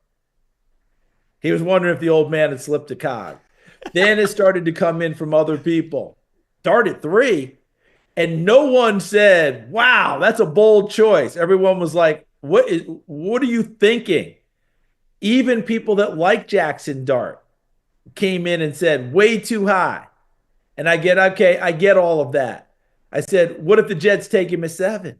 You more comfortable there? Because people have talked about that. That's been discussed. That's out there already. I said, what's the difference between 3 and 7? When you really get down to it. If you like a player, you go get him now. The reason I brought this up, and let's be honest, you know that when you do a mock draft, especially your first one, it is not necessarily, this is exactly what I believe, but you want to have something that's somewhat plausible and thought-provoking. Now, a lot of people would question the plausible part, but I do not. Why? Because last year, if I'm not mistaken, Zach, when the Giants had an opportunity to draft a quarterback in a tough discussion of maybe you should get a quarterback, who was still left on the board? Michael Penix, J.J. McCarthy, Bo Nix. They passed on all of them. How'd that work out? Not so well. Could this be the year where they go, we're not passing, all right? I'm just not doing it. Plus, you and I both know that when I do a mock draft, I don't do trades. I don't change where their number is. I go with it. We have gotten to the point where if you like a player, you go get him and you don't worry about, is this too rich? Is this not? Remember when everybody said Detroit was crazy for jumping up and getting Jahmyr Gibbs at 12? Sure. I was one of them. You remember when Dallas took Travis Frederick in the first round and everybody said, he's a 3rd-round guy. If you have conviction on a guy, you probably should go ahead and get him. Now, I get it. The argument can be made, and I totally understand it. But let the debate begin, because if I can put him at 3 and get clobbered, and understandably so, and yet I see my brethren put him at 7, everybody goes, oh, well, maybe, possibly. 3 and 7, this is that much of a difference? I don't think so.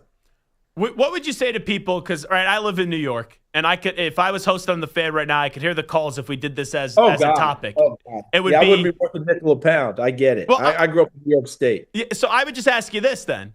Would you rather have, let's say, Aaron Rodgers and Travis Hunter, or would you rather just have Jackson Dart? Like, would you rather have Rodgers in New York with Travis Hunter and Malik Neighbors, or would you say, you know what, don't go Aaron Rodgers and you take Dart at 3? I'd go Rodgers with Travis Hunter, absolutely, because I'm pairing him with Malik Neighbors, and I kick that decision down the road, and maybe I come back in the 2nd round and get a Tyler Shuck. Look, a Jackson Dart could easily end up in the 2nd round. We've been through this. You remember Will Levis? I was just talking about him, right? Do you remember the momentum that built the night of the draft? That all of a sudden, number 1 overall pick, I never got it. It was crazy. Right? You remember that? And it didn't happen. Do you remember the year when Malik Willis was coming out and everybody fell to the 3rd? First round, he goes in the 3rd. So these things happen a lot, right? And I get it. I totally get it. But Dart is accurate. Dart has won a bunch of ball games in places, at Ole Miss where he's elevated. He just missed the college football playoff. He's a kid who can run the ball better than he gets credit for. I like the moxie about the young man. I like the makeup to him. He would be my 3rd quarterback as reflected by where I put him. Now, is he going to go there? That remains to be seen. But everyone's holding their hand up now saying, hey, Tyler Shuck is now all of a sudden jumped into the conversation. Do you believe in Jalen Milroe? I think Anthony Richardson would be the easiest comparison. And right now, that's really hurting Jalen because Anthony's accuracy wasn't there. And then we saw Jalen have a tough time at the Senior Bowl, right? And right on down the line. So you got to believe in him and wonder if you're going to go in that direction. Quinn Ewers, I thought he threw the ball well at the combine. But you go back during the season, now the word is he was hurt the entire season and played through it. Got to give him extra points if that's really true, but it's got to change your evaluation about what you saw on tape. And I'm going to give you one that threw the heck out of the ball at the combine, and no one was talking about prior to. And all said his accuracy issues were a big problem at Missouri, and that's Brady Cook, who threw the heck out of it at the combine. Now, are you going to take that versus what you saw on tape? I will say this, the way he tested as an athlete will make you go back to the tape and say, hey, this kid's an uber competitor, won a bunch of games, elevated a Missouri program. Is there something there that I can work with? Not in the first round, but down the road. But, Zach, did anyone mention Brady Cook even going to the combine? No. And by the way, Kyle McCord threw the heck out of it this year up at Syracuse. Did a great job. Give Will Howard a ton of credit, winning a natty at Ohio State, deservedly so. Kid played as you-know-what off, made some big plays along the way, et cetera, et cetera, et cetera. I am of the opinion that Kyle McCord would have won a natty this year at Ohio State, too. Interesting. Let me ask you this before we let you run. When we get to free agency, Rodgers and Darnold, how do you kind of handicap that right now in their next destinations? Listen, I think that Rodgers wants to play football. Again, I've spent no time with Aaron, so I'm talking as a true outsider, just observing. He seems to me like he still loves football and wants to play. I'm not hearing any of that waffling about it. It's just more situation where he wants to go, et cetera, and he can afford to be choosy. We know that because he's got all the skins on the wall. Darnold, if I'm Sam Darnold and Minnesota still wants me, I'm thinking hard about cutting a deal there. I really am, because that's the best football he's played in his career. Best coaching for him. Offensive unit is really good. You're going to get Darrisaw back at left tackle. They just picked up Cam Robinson to make the run last year. Look at the receiving core. You got a runner in Aaron Jones. Kevin O'Connell can make, like, you and I can get through about a quarter of an NFL game now if Kevin O'Connell's our head coach and quarterback. I don't know about that. Maybe you, not me. I don't know about that. Listen, you realize that 2 years ago, he won how many games? Yeah. How many different quarterbacks? Including my man Josh Dobbs showing up on like a Tuesday and getting it done. All I'm saying is, if I'm Sam Darnold, I realize money's money, and I don't mess with anyone's money. I don't do that. But I have to figure, if you're Sam, career-wise, this might be the spot. Because remember, J.J. McCarthy didn't do anything last year because he was hurt. So I'm not sure he's coming back like Patrick Mahomes sat out an entire year, practiced every day. J.J. McCarthy was rehabbing, coming back. I'm not sure you're just saying, well, I just go right to J.J. McCarthy. If I'm the Vikings, I want Darnold to come back. And if I'm Sam Darnold, this is where I played the best in my NFL career. Anywhere else I go is another reset. Am I ready for that? And will I play to that same level? I knew we were only going to talk quarterbacks, so we'll bring you on again as we get closer to the draft, because there's so many things that fascinate me. He's Charles Davis. Great job. NFL Network, CBS Sports. We appreciate it as always. Thanks, Zach. Always great to see you. You take care of yourself. There he is, Charles Davis. Love his stuff, and gave us a little insight on what he was thinking. I love the part where he's like, my own son texted me and was just like, Jackson Dart, question mark, question mark, question mark. It's just awesome stuff there. We'll react to that conversation when we come on back, and I'll give you what I think is going to be the first 4 picks and who's going to be the first 4 picks of the draft when we do return. You're in a 5-minute break.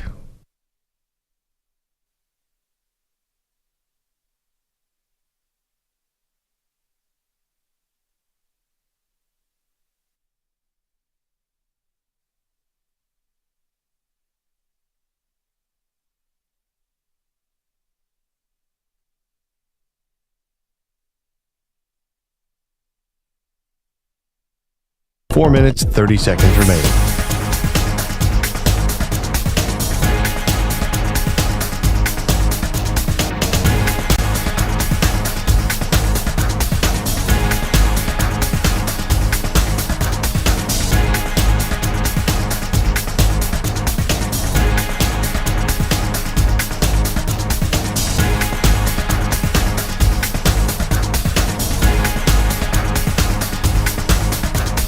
4 minutes remaining.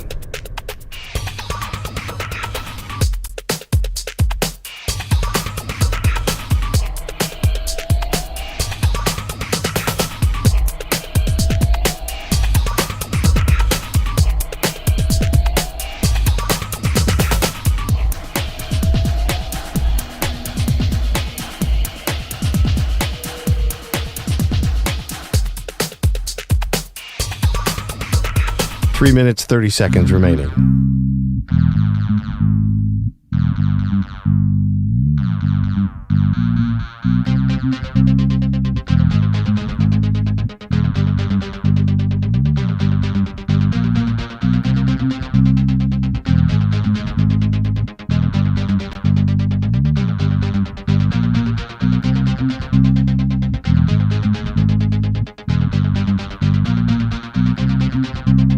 Three minutes remaining.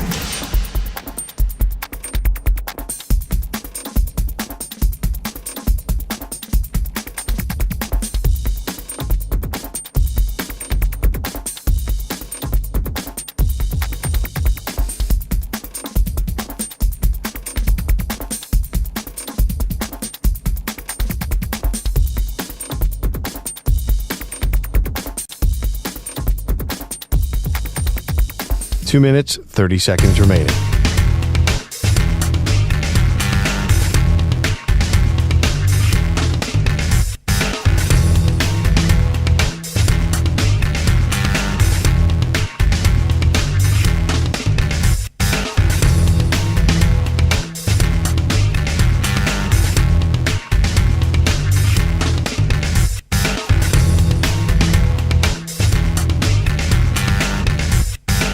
Two minutes remaining.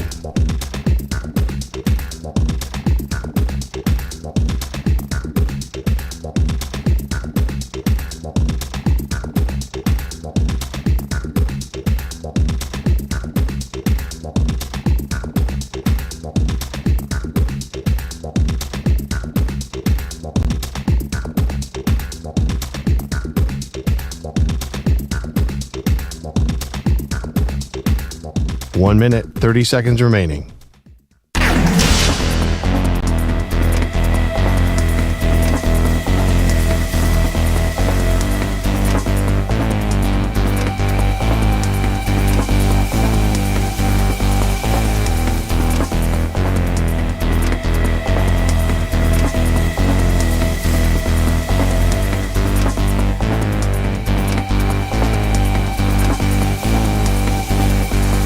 One minute remaining.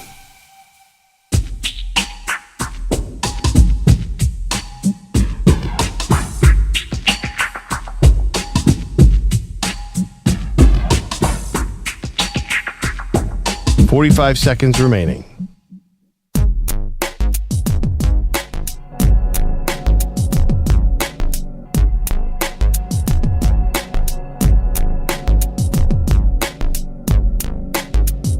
Thirty seconds remaining.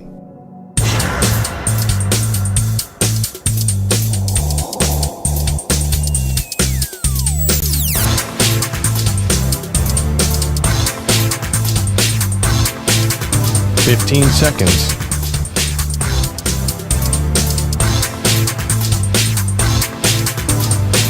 Break ends in 5 seconds.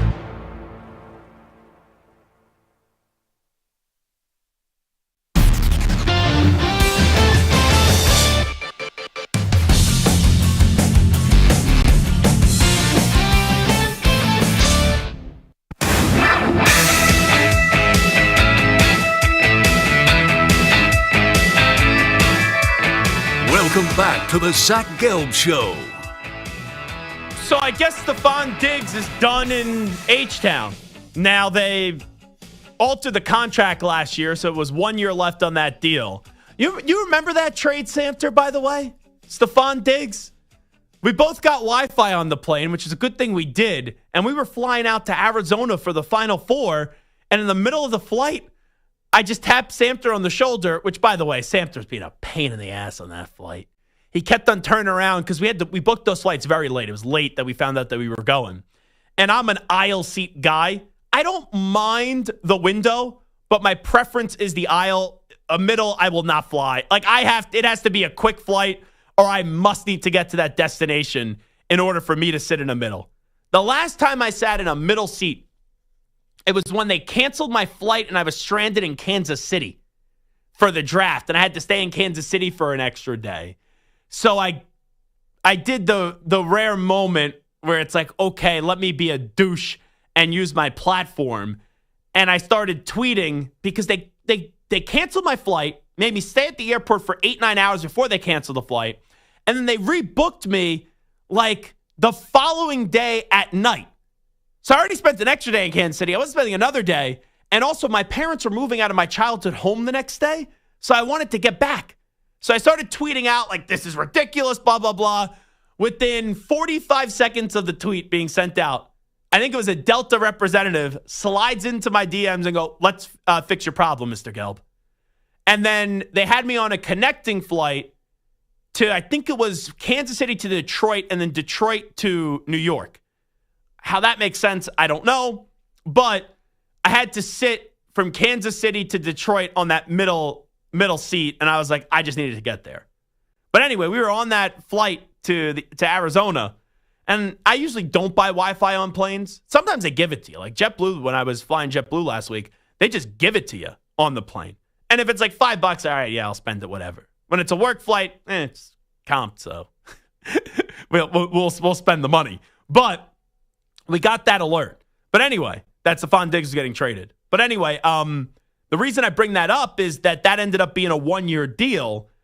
And the Texans, I thought Christian Kirk was getting released. Sometimes, right, you say a player's getting released, then that's kind of, here's the Batman signal. Anyone want to go trade for him? Go trade for him. Well, Tom Pelissero says it's a 2026 7th-round pick going to Jacksonville for Christian Kirk. The Texans take on Christian Kirk's existing contract, which is set to pay him $16.5 million in 2025, the final year of his deal. So Christian Kirk going to the Houston Texans, and now they have Nico Collins, who's a very good player. Tank Dell got hurt late into the season. We'll see when he comes back, but he's a favorite of CJ Stroud. Yeah. So he had surgery to repair his LCL and his PCL like 3 months ago, but he had to wait until this week to have the ACL surgery. Yeah. So he's not going to be back for a bit. So he'll probably start the year on PUP and maybe get him back halfway through, but I think this takes him out of the running for Stephon Diggs. How many guys can you pay?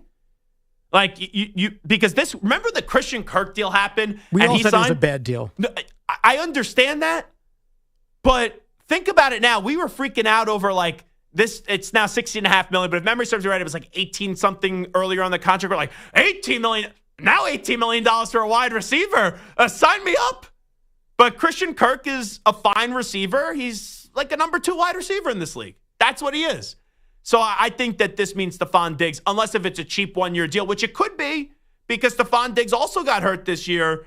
I would say that this is probably the end of Stephon Diggs with the Houston Texans. It makes you wonder, though, if the Jaguars can unload Christian Kirk for a 7th rounder, how do the Jets not get anything for Devontae Adams? Well, I could give you the answer to that. Because the Jets are inept? No. Well, maybe. No, the answer is because Devontae Adams, he's going to say, I'm not playing on your team. Like, I think Devontae Adams, this is where I think he's an idiot. He still wants to go play wherever Aaron Rodgers is going. So Devontae Adams has a lot more clout in this league where he could strong arm an organization like the Jets, where Christian Kirk, all right, we're going to release you. You know what? Now we're going to send you to Houston. It's like, what leg does he really have to stand on? But if you're a team giving up a 7th-round pick for 1 year Devontae Adams, sure, he might not sign a long-term extension. But you think he's going to sit out the entire year? I don't know the answer to that. Also, the money's a lot more for Devontae Adams. Lot more highly compensated, so you got to figure that out as well. I don't know what Devontae Adams is going to get this year on the open market. But anyway, getting back to the conversation with Charles Davis. Ack, you're a Giant fan, right? Yes, I am. How would you react if you're sitting there on April 24th, you're watching the NFL draft, the first pick of the draft is Shedeur Sanders to Tennessee. God bless. Then the second pick of the draft is Cam Ward to Cleveland. God bless. And then the Giants are on the clock. You're Joe Shane. Who are you picking with the 3rd overall pick? You going Abdul Carter or Travis Hunter, right? Good question. I don't think you can go wrong with either of them. So you'd be content with either? Absolutely. That's my that was my thought from the outset. Look, I don't mean to besmirch Cam Ward nor Shedeur Sanders, but nobody seems to think they are franchise-changing quarterbacks. They may be pretty good. Look, I look at I look at Ward and I think of Steve McNair, and he was pretty damn good. Won an MVP along with Peyton. Yeah, I mean, Shedeur Sanders could be really good. I don't know, but nobody seems to think that they are game changers. It's interesting to me. The last 2 draft guys that we've had on, Emory Hunt and then Charles Davis, both have thrown out the comparisons. Hunt was more direct. Charles Davis says he's not saying he's this guy, but they play similarly to Joe Burrow. That's what both of them have said. And I don't think that – I'm not saying that Emory and Charles aren't friendly, but I don't think they're looking over each other's notes as they do their mock drafts. I just find that interesting because, neither is as big as Joe Burrow. Obviously Joe Burrow transferred like both of them and found success at LSU. You know what I keep on seeing with Cam Ward? I keep on seeing he's smaller than this guy, but in person he looks massive. Yeah, he does. He's thick, which is you need. And look, I don't mean that in a bad way. Yeah. I mean that in a good and necessary way. But look, I keep on seeing like a Big Ben in Cam. People like a poor man's Big Ben. Somebody made that comparison, and I don't remember who it was. May have been me. You may have heard me say it once or twice. Maybe. I thought I did hear it somewhere else though. But and look, there's a lot to like about Cam Ward. He's been successful at 3 different places. He had to work to get to where he was. It didn't come easy. And you watch him throw the ball, and you're like, wow. Yeah. But why is there as a big a knock on him as there is, considering all that? And you're talking Shedeur? And Cam Ward. Oh, and Cam Ward?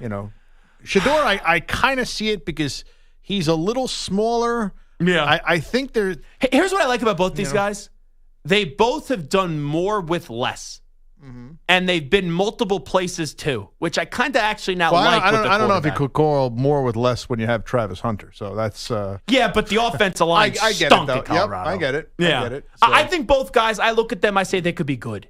I'm not looking at any of them the same way that I looked at Joe Burrow coming out of college, or I know it hasn't worked out, but even Trevor Lawrence. People love Bryce Young, and some of these guys, they just don't work out. But I don't think they look that way. It's hard to find a franchise quarterback, and what I mean by that is, somebody the ilk of Lamar Jackson. Look, I know he's an all-timer, but Patrick Mahomes, Joe Burrow, Josh Allen. It is not easy to find that guy. And look, it may take years for a team to find that guy. But I think if you don't have the right guy, I also think you're hurting yourself if you overdraft out of desperation. And, the other thing, too, is as far as the Giants go, everybody's still stuck on Eli Manning. And I don't mean that but they want that guy who is not going to miss a start. They want that guy who will come up big in big spots. And maybe one of these two are. Yeah, but that's not the NFL in 2025. Nobody, so fans are stuck on that, and maybe the organization is, but maybe these guys aren't that. Maybe they are. It's hard to really know. Quarterbacks are the toughest position to evaluate. Look at how many have gone over the last 25 years. We missed on so many more. Yeah. On so many. And so you missed them more than the ones that you actually predict correctly. And then you look at guys, Lamar Jackson went in the end of the first round. Patrick Mahomes went almost middle of the first round. Brock Purdy is the last pick of the draft. Josh Allen, I know he went 7th, but 2 quarterbacks went in front of him. No question. So it's hard to really know. I love Lamar, by the way, coming out of college. Yeah. Oh, there was nothing not to like about him. But don't tell it to Bill Polian. Yeah, there are question marks in everything, and obviously Josh Allen's he was playing at Wyoming, and okay. So I was reading you Charles Davis's mock draft. Tennessee Shedeur, Cleveland Cam Ward, and Axe sitting there draft night. He's like, okay, I'm getting my guys either Travis Hunter or Abdul Carter. Now give me the reaction with the 3rd pick. The New York Football Giants select quarterback Jackson Dart Definitely not. Mississippi. Definitely not. That's Trey Lance right there. I have no problem with Jackson Dart. That's what Charles Davis has. And you may need to trade back into the first round if you're the Giants to get him, and may need to trade deep into the first round. I'm not saying like 28, like 18, and maybe that happens. Yeah. And an awful lot of people like him. He's another guy. I don't know how good he's going to be, but he has measurables. And I said this before, and I watched a lot of this guy because I'm a Notre Dame fan. But I was watching Riley Leonard, and I know it's the Underwear Olympics, and you can't base anything on that. But here's a guy who had success at 2 schools, seems to be really well liked. He's a great runner. I don't know how he's throwing the football. I don't love him throwing the football. He played well in the championship game. Yes, but you know what? And they didn't miss him when he was out. Yeah. But I watched him on the combine because I just kind of, even though I try to tell myself never watch the combine, you come across. But you know who loves him? Who's that? So he thinks Cam Ward's the best quarterback. I said, who's 2?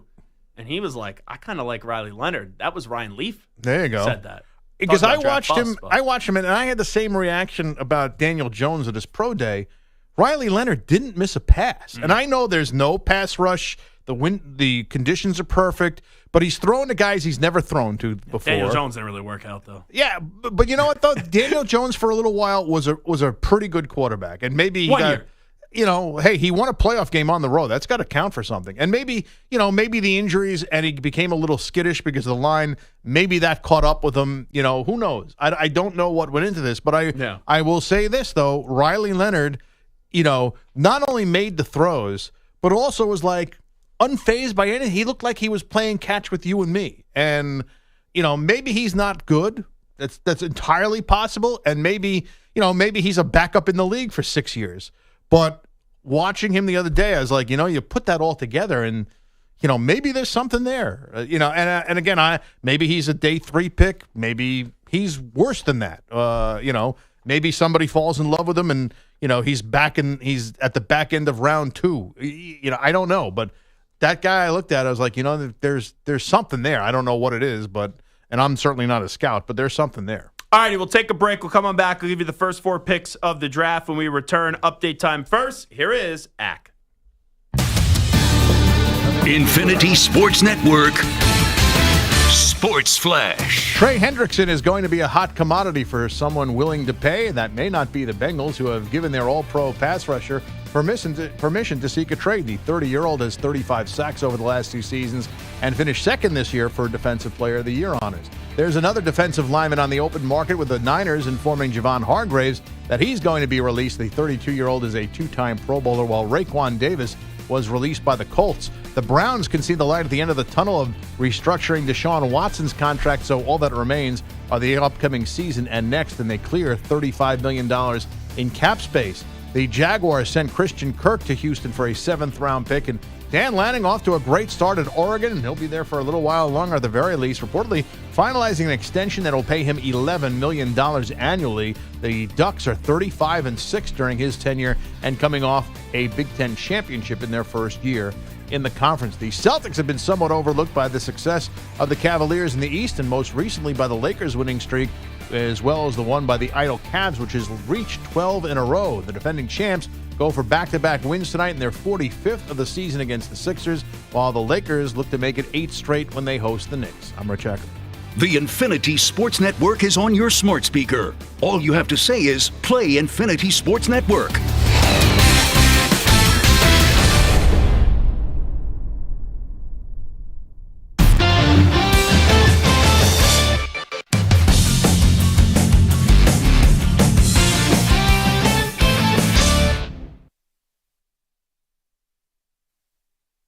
You're in a 5-minute break.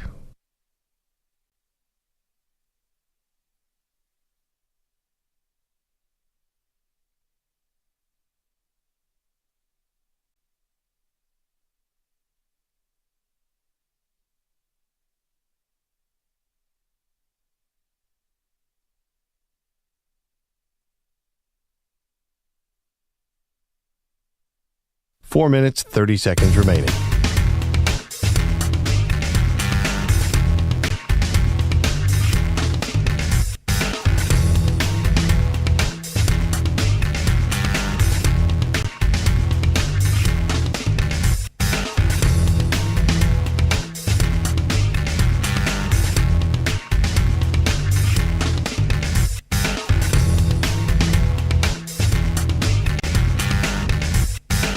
4 minutes remaining.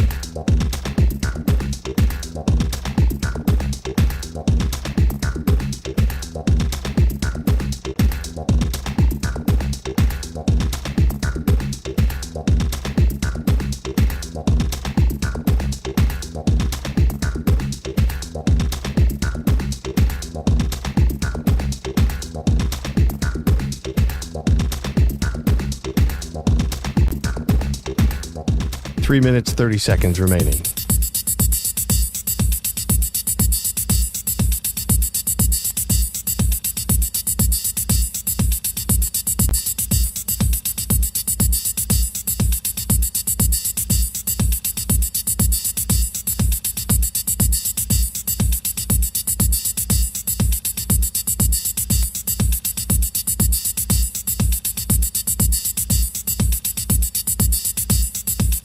Three minutes remaining.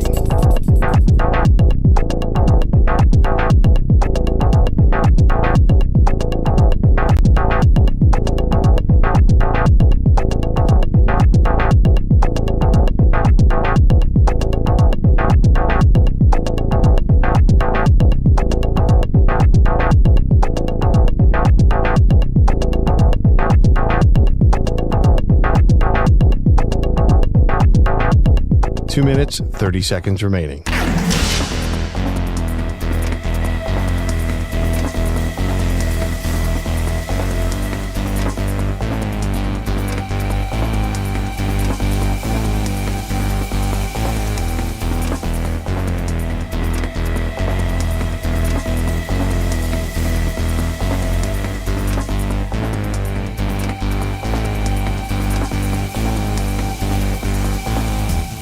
Two minutes remaining.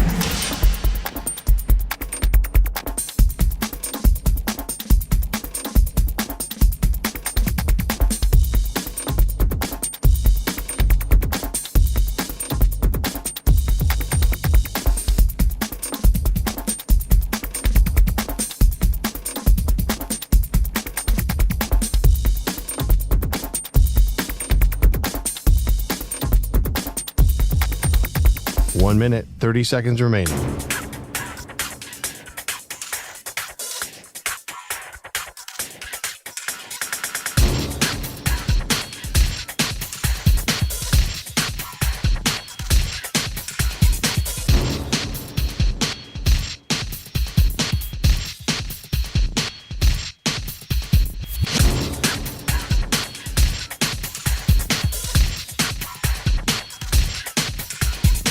One minute remaining.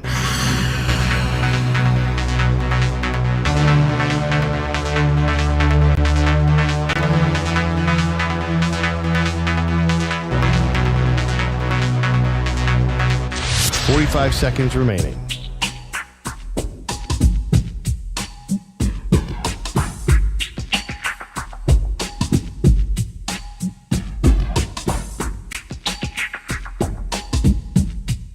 Thirty seconds remaining.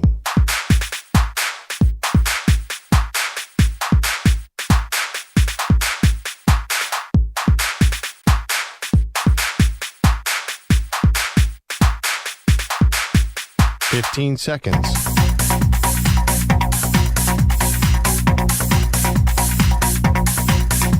Break ends in 5 seconds.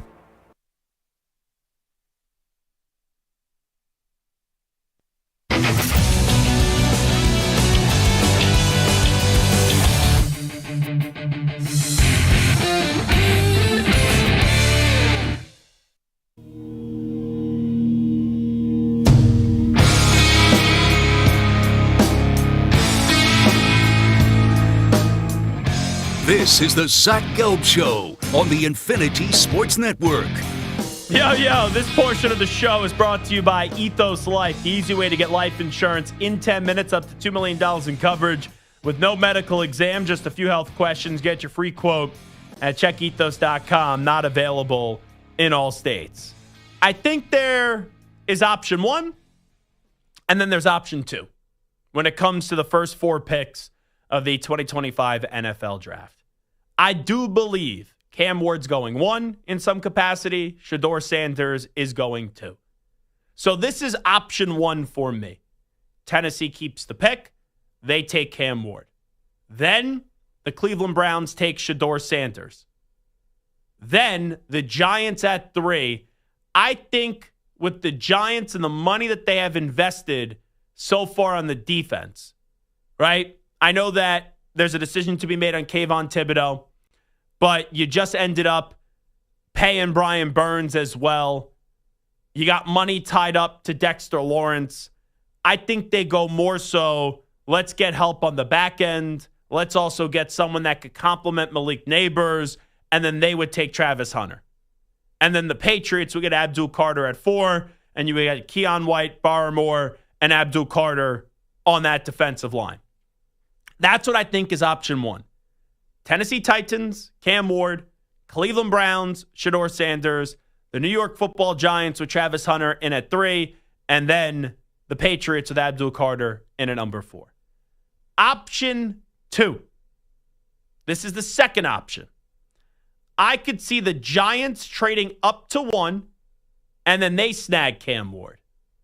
I then could see Cleveland still taking Shedeur Sanders. Then Tennessee, okay, you move back from 1 to 3. Are you going Travis Hunter or are you going Abdul Carter? I think they would go the pass rusher in this situation, also now with Harold Landry available too. So I think they would take Abdul Carter, and then I would put the Patriots with Travis Hunter. So those are the two options that right now, you ask me, March 6th, draft is April 24th. Option 1, option 2. You get 2 opportunities at this. If I had to submit who's going to be the first 4 picks of the draft and in order, option 1, I would say Tennessee keeps the pick, goes Cam Ward. Cleveland goes to Shedeur Sanders in at 2. Giants take Travis Hunter at 3. Patriots go Abdul Carter 4. And then if I had to put another one, Giants trade up to 1. They take Cam Ward. Browns go with Shedeur Sanders at 2. Tennessee goes Abdul Carter in at number 3. And then the Patriots go get Travis Hunter in at number 4. So that's how I think the first 4 picks are going to go. At this point, I would be surprised in some order if those are not the first 4 players off the board. It doesn't mean that they're the 4 best players in this draft. I do think Abdul Carter and Travis Hunter are 2 of the 4 best players in this draft. Personally, I think Mason Graham is better than both the quarterbacks. Personally, I think Ashton Jeanty is better than both the quarterbacks. And I also think Tyler Warren, the tight end out of Penn State, is better than both the quarterbacks. But in this case, it doesn't matter who you think the best players are. It's also what those teams need. Giants, Tennessee, Cleveland, they all need quarterbacks. So I do think at the absolute worst, the absolute latest, even if I'm wrong that the quarterbacks don't go 1-2, that you will see a quarterback go 1 or 2. And then if it's not the Giants moving up to 1, then you will have the Giants sitting there at 3 and getting whichever quarterback does remain. So that's where I'm at right now. But I really do believe quarterbacks are going 1-2, which is fascinating to me because how many people tell you about this quarterback draft class? I don't love Cam Ward. I don't love Shedeur Sanders. But they'll go in the first round. I think the 2 questions we need to ask are, hey, Cam Ward and Shedeur Sanders, how early are they going to go? Will they go 1 and 2? I think they will. At the absolute latest, like I said, they'll go 1-3. But then it's, does another quarterback sneak into the first round? And I've been going through this. I guess that, it's so funny how this works. At the end of the season, if you would have said, Zach, Jackson Dart would be the 3rd best quarterback in this draft class, I would say, did you watch Florida?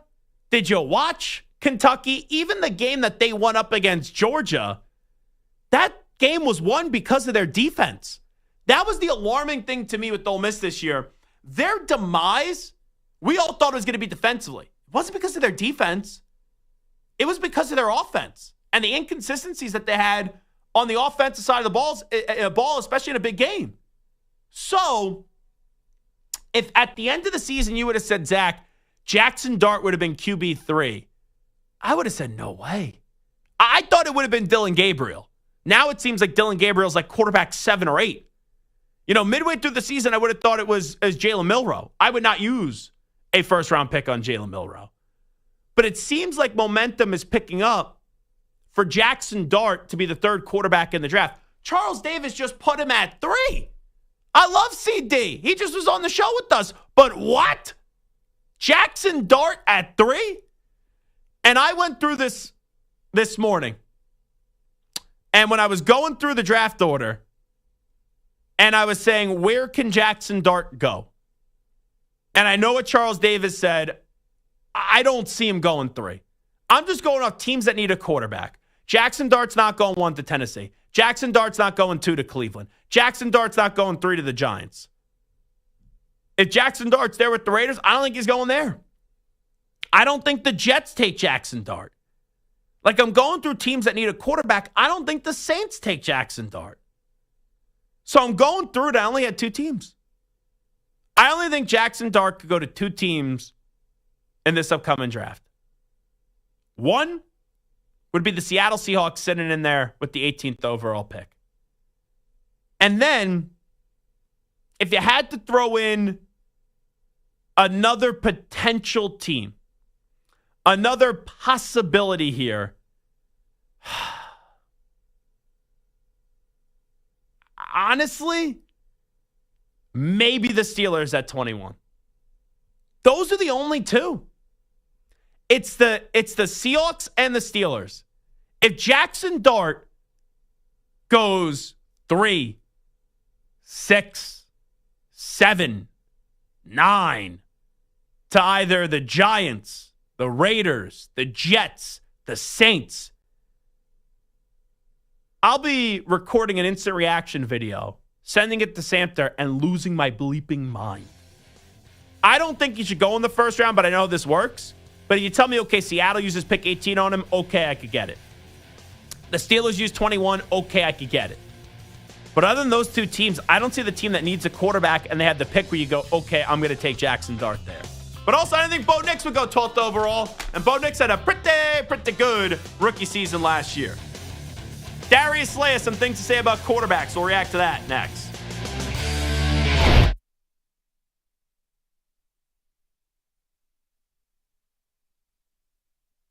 You're in a 5-minute break.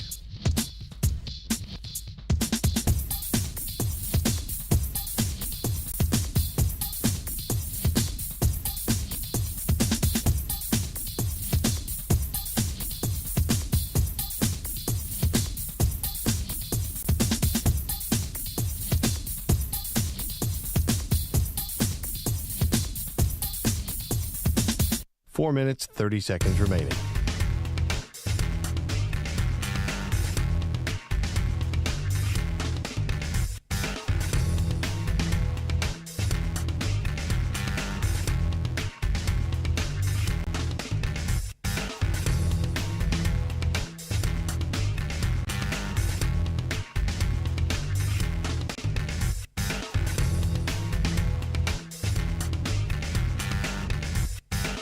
Four minutes remaining.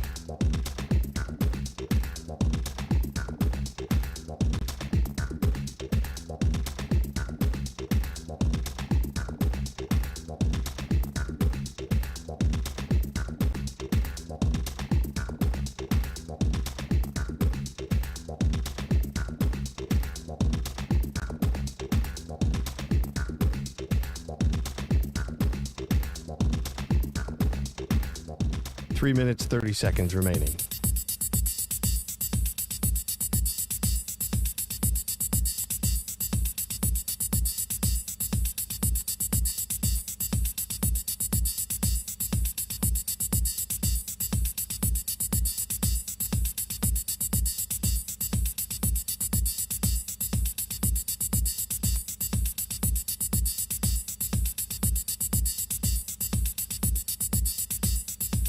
Three minutes remaining.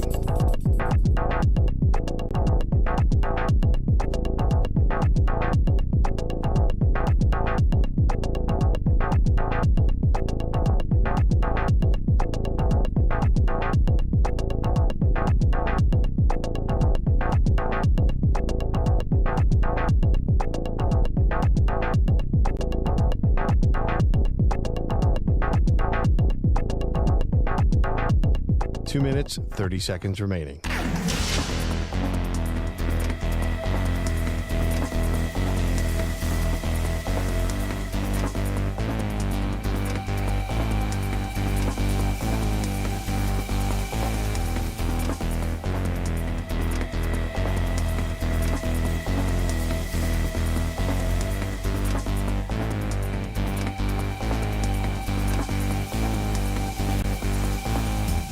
Two minutes remaining.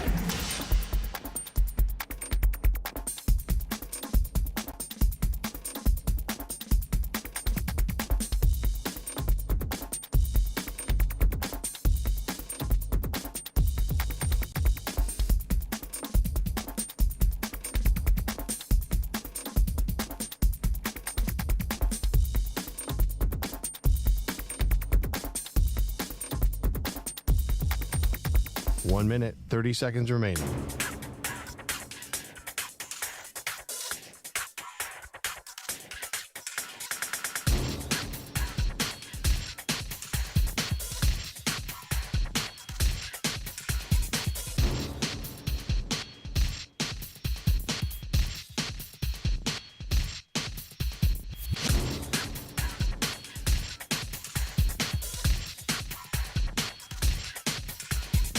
One minute remaining.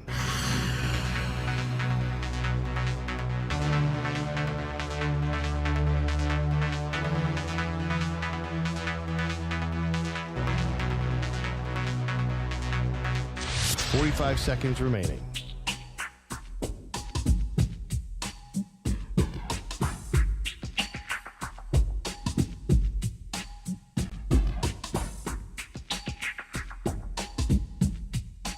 Seconds remaining.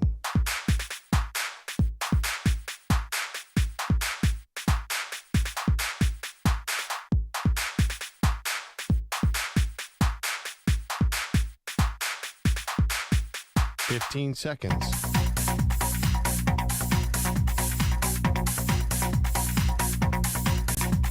Break ends in 5 seconds.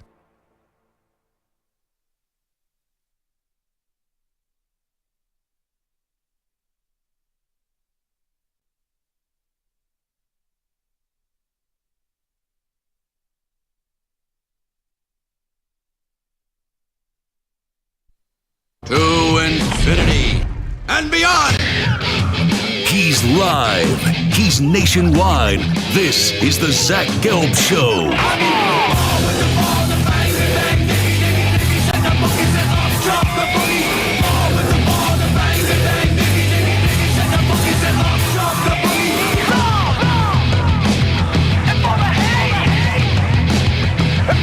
Here's your host, Zach Gelb.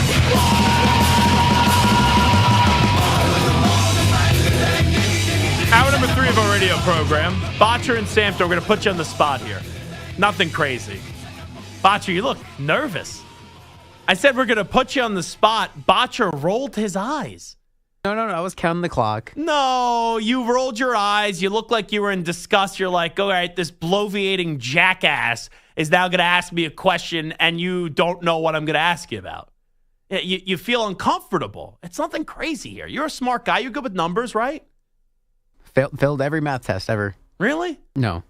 Yeah, I'm going to say, you're like a whiz kid. You're like the Jimmy Neutron here of the Infinity Sports Network. Do you know what Jimmy Neutron is? I know what Jimmy Neutron is. Fun fact, one of my cousins, I think he's my second cousin, he wrote a few shows for Jimmy Neutron. He writes a lot of movies and TV shows. He wrote a few episodes. I've said this before to Samter, Boy Meets World. So we've had these conversations before. The Gelb family, the Gelb, it's also Kendall is that part of the family. We have a lot of interesting cats. My dad once used to juggle as an opening act and spit fire for Bob Saget. My uncle once juggled as the opening act for the Rolling Stones, and he's like a well-known author and public speaker. He wrote a lot of books on Leonardo da Vinci, if you've ever heard of him. The Ninja Turtle? Yeah, yes. And then David Kendall is a big film and also TV show writer. And then you got me, who's just the talk show host in the family. Well, by the way, about time, Temple University. We appreciate it. I was about to say. I was a compiler last year of eligibility right before I turned 30. They sent me an email. By the way, you made the 30 under 30 list this year. And I've been waiting to be able to announce that. And then they put out a nice little release today. So that was nice to see. Definitely. Congratulations, Zachary. I was told it was long overdue. That's what other people said, not me. No, but I love my alma mater, and it's very cool to get honored and humbling, and congratulations to everybody else. But anyway, back to what I was about to say. I don't want to get sidetracked here. If I say there's 32 starting quarterbacks in the NFL, what a transition, by the way. 32 starting quarterbacks in the NFL. Botcher, if you're an elite NFL quarterback and you're like the last elite NFL quarterback in the NFL, what number do you think is an elite quarterback if there's 32 starting quarterbacks in the NFL? 4. Oh, you do go 4. That's a peculiar number. Samter, elite quarterback. What would you say? Without like giving it much thought, just, number. How many? Typically, I would say 2 or 3, but lately, I would probably say 6, 7. Wow. There's a lot of really good quarterbacks. There's a couple guys who have fallen back, but now hold on. There's like 6 or 7 I can say are elite. So you say a top 7 quarterback could be an elite quarterback in the NFL. Just say yes for a second. Yeah. Are you the source that was talking to Jacina Anderson? Because she said a team that's picking in the top 7 was talking a lot of smack on Shedeur Sanders. Well, you know who my favorite team has been, always will be, and never will waver from is, the Chiefs. Of course. No, the Jets. I've never wavered off the Jets. Chiefs are picking 31. I don't know what you're talking about. Why would I care about the Chiefs at 31? It's your birthday, so I'll be nice to you today. So you're saying as high as 7, right? If you just were spitballing, Botcher goes 4. Usually for me, and this is just a rule of thumb, if you ask me for Super Bowl contenders, I usually say you got to be top 3 in the AFC, top 3 in the NFC, right? Like you got to be one of the 3 best teams in the AFC, the NFC for me to consider you a Super Bowl contender. If I was just asked this question without giving it much thought or going through all the quarterbacks, I would say 3. If you're a top 3 quarterback in the NFL, you're elite. And I'm usually more strict with that stuff. Like I'm crazy. I am so strict in using the word great. I think it's one of our biggest problems in society now. We are just so quick to call everyone great. Everyone's the GOAT. Like all this nonsense. And I think there's a big difference in being average, being above average, being good, being very good, and being great. So when I get to elite, I would say 3. If I had to stretch it out to the absolute farthest reach, I would say 5. If you're not a top 5 quarterback, I don't think you're an elite quarterback in the NFL. Why'd you go 4? Just wondering, Botcher. Because I was just thinking of quarterbacks that were considered kind of elite. Mm-hmm. Mahomes is probably number 1, and then you could probably go the next 3. Probably is 1. Well, yeah, he's number 1, and they have number 3 after that. So okay. Josh Allen, Lamar, and then Joe Burrow? Buyer's choice. You could say on the last one. Who would be your 4th then? Would you go Burrow or would you go Hurts? Because that's a conversation right now. I'd go Burrow right now. No. Just because he's proven it every year that he can succeed. No. Yes and no. Succeed he's had some injuries. Statistically. Yes, when he's healthy. Yes. If I'm ranking the quarterbacks in the NFL right now, and I've said this before, Mahomes 1, still. Josh Allen 2, Lamar Jackson 3, Joe Burrow 4, Jalen Hurts 5. Jalen Hurts may be the one example where you could say he's not an elite quarterback. And I could then say to you, I don't really give a bleep. Because is he the greatest statistical regular season quarterback? No. But he's now been to 2 Super Bowls. 2. And there's a guy by the name of Patrick Mahomes who, unless if you're a troll, everyone considers him the best quarterback in the NFL. And he's outplayed Mahomes not only once, but twice in the big game. So the Hurts elite conversation, if he's not elite at this stage, then how do you define him? Just the man? Like, I'm arguing here, and that's why I said it. If you're telling me Hurts is not elite, it doesn't send off an alarm in my head like that's the craziest thing that I've ever heard, just with that word elite. But if you ask me, Zach, do you think he's great? Do you think he's a top 5 quarterback in the NFL? Is he someone you would want on your team? I'm like, yes, yes, and yes. So that's the one example. Like, if you tell me Patrick Mahomes is an elite, I tell you you're an idiot. If you tell me Josh Allen is an elite, I tell you must be one of those morons that voted the most overrated quarterback in the league this past year. The guy won an MVP. Shut up. If you could say Lamar Jackson can't win a big playoff game, but he's still an elite quarterback. Joe Burrow, elite quarterback, just led the league in passing yards and passing touchdowns. An alarm goes off in my head. If you say that guy's not elite, one of those 4. For Jalen Hurts, it's almost, I'm not saying that he's not elite, but an alarm doesn't go off in my head. I just say, who gives an F? Because all this guy does since getting in the NFL is win, win, win, win. That's all he does. So I think when I look at the quarterbacks right now, if like Nick Wright does that QB mountain, I think he calls it Mahomes Mountain, and he's not wrong for putting Mahomes at the top of the mountain, but for some guy that said a lot of crazy things about Tom Brady, to see now how much Nick Wright fanboys, and I get it, he's a Chiefs guy, but over Patrick Mahomes, it's like, dude, I've seen your Brady takes. Like, you're basically doing what I did for years with Brady, now with Mahomes, but you said a lot of controversial things about my guy, Tommy. My Tommy. But if I'm doing a QB mountain, I think Mahomes is one at the top. And then if you tell me, oh, well, Jalen Hurts isn't on the same level as Josh Allen, Lamar Jackson, and Joe Burrow, well, that dude Hurts, he found a way to outplay Mahomes twice in a Super Bowl. So I would think if you're doing a mountain, the first shelf, the top of the mountain, would be Mahomes right now. Then on the next level, it has to be 2, 3, 4, 5. And whatever order you want, Josh Allen has to be there. Lamar Jackson has to be there. Joe Burrow has to be there. And Jalen Hurts has to be there. And I know Botcher, because you're smart, he's like, oh, that doesn't really make sense when you're stacking up the mountain. I get that. No, it does. You could do 1, 5, 10. Well, really what I'm doing here is 1 at the top, 2 through 5 in the second spot, and then I would say 6 and 7 in the third spot. And 6 and 7 for me right now would be Jaden Daniels and also Matthew Stafford. And then you can figure out the rest that how you want it. I think, and you know what? Maybe I put a third spot there. I could put CJ Stroud on that same level as Daniels and also Stafford right now. And not Herbert. No.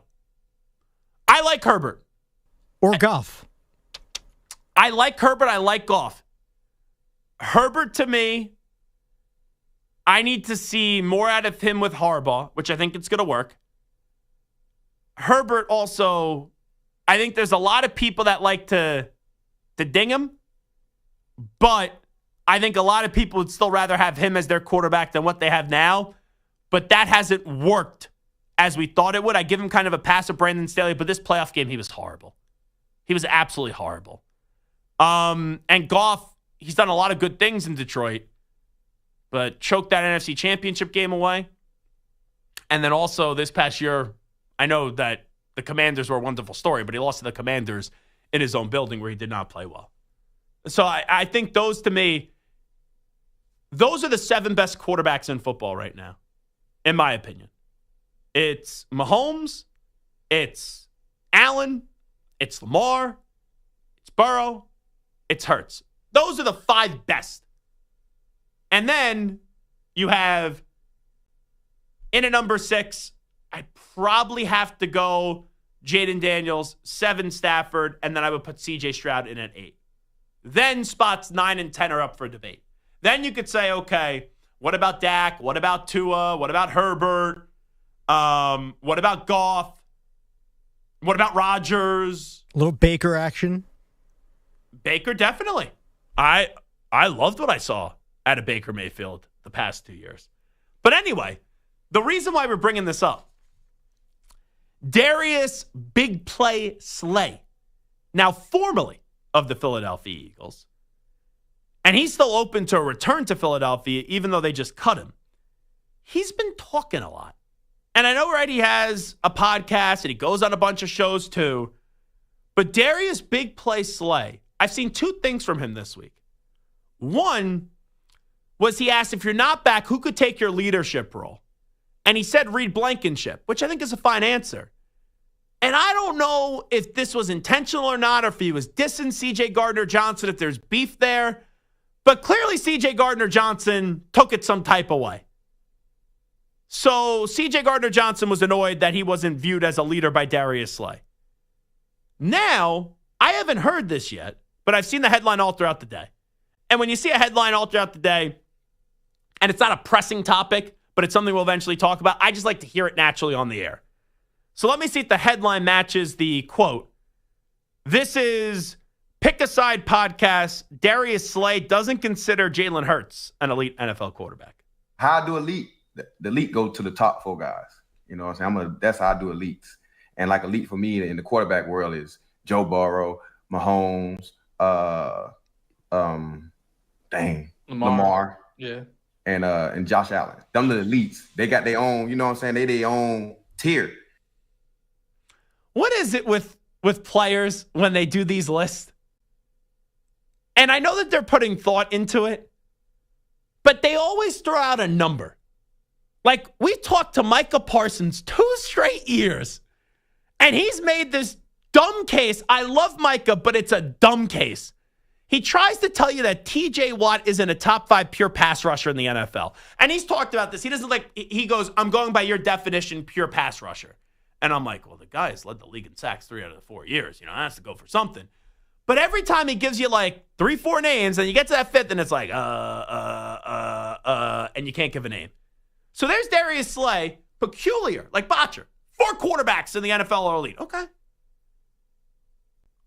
And then he tries to give you the 4 quarterbacks, and he like forgets, who his list is.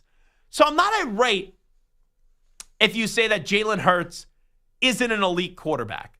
Like, I'm not irate. But there's a lot of teams that would take Jalen Hurts. And Jalen Hurts, to me, I think you could rank Jalen Hurts probably as high as the... I want to say, he could probably rank him as high as the 4th best quarterback in football. But I think the lowest you could rank him is 5. I think the Burrow-Hurts conversation is a fun one up for debate. But I don't think you could put Hurts in front of Allen.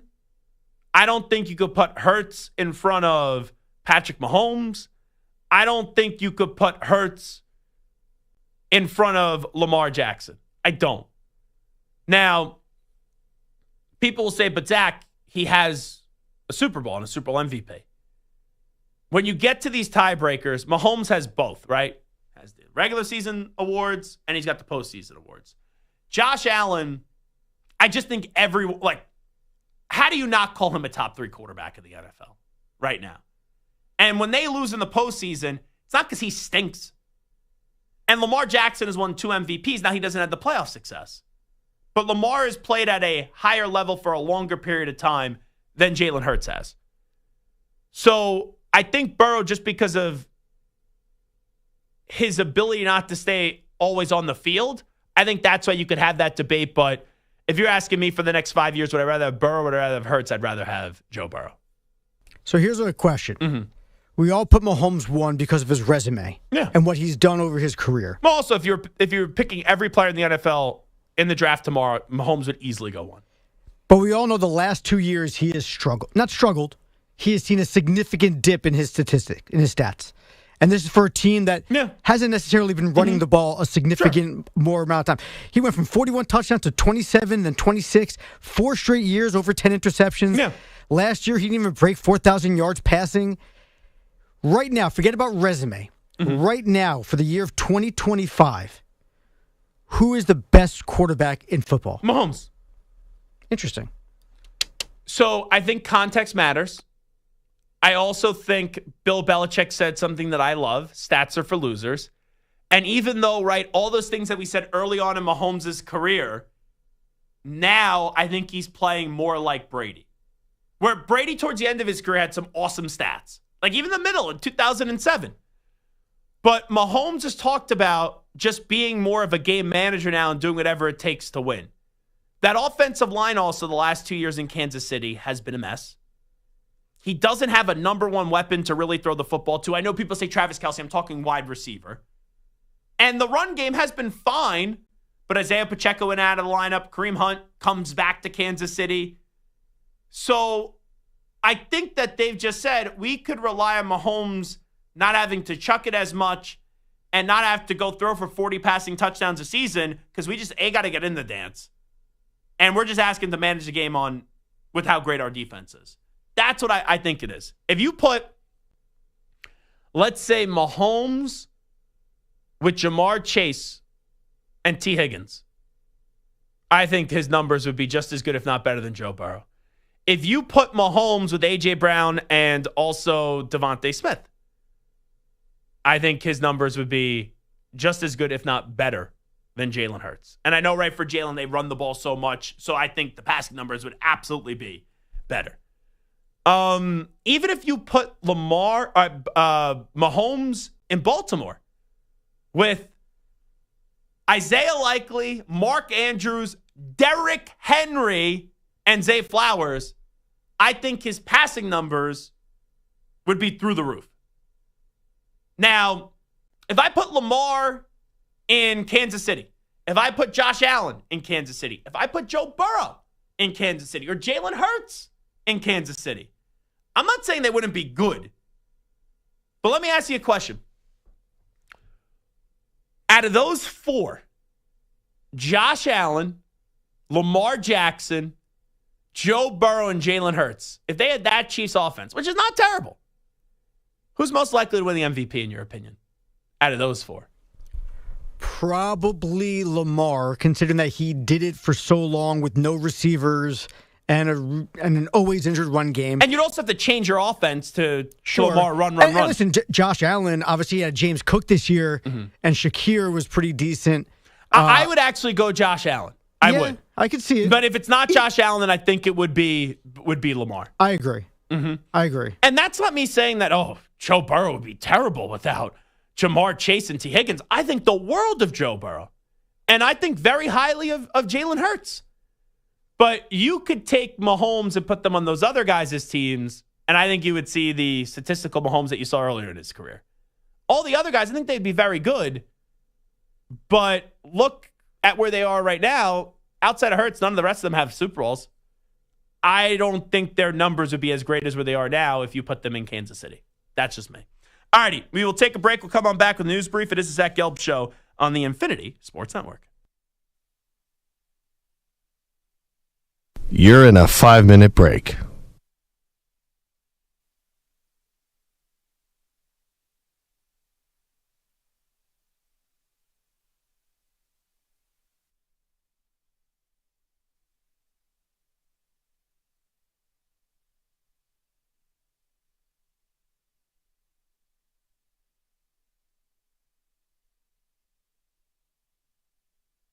Four minutes, 30 seconds remaining.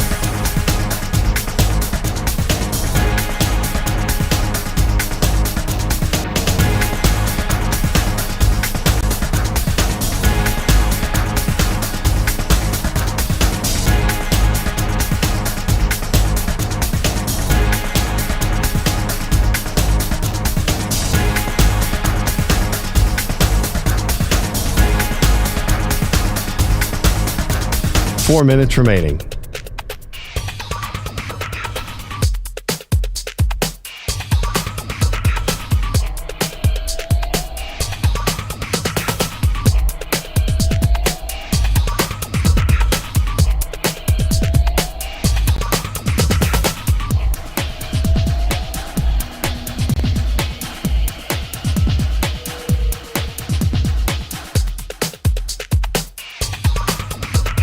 Three minutes, 30 seconds remaining.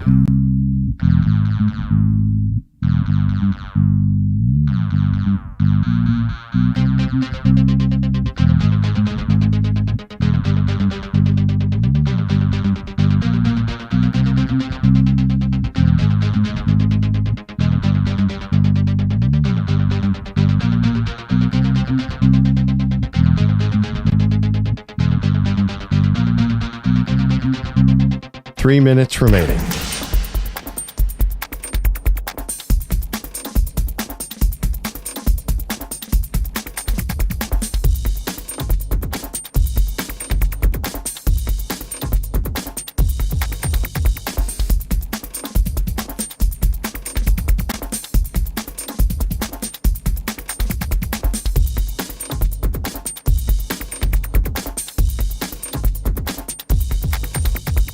Two minutes, 30 seconds remaining.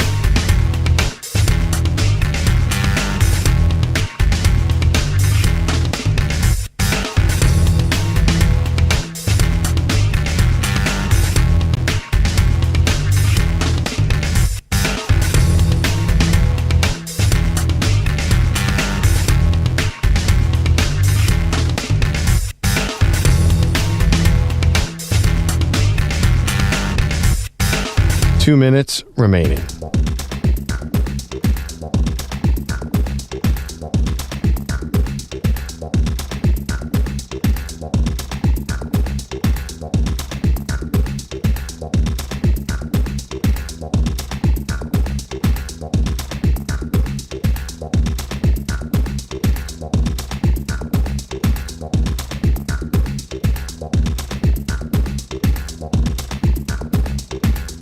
One minute, 30 seconds remaining.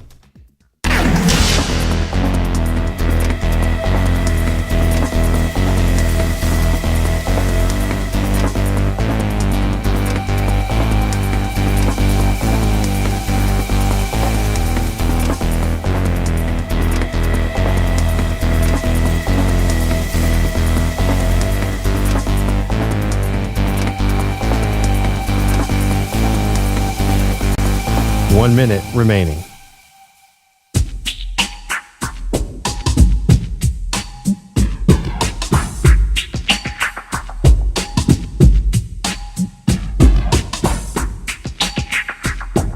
.45 seconds remaining.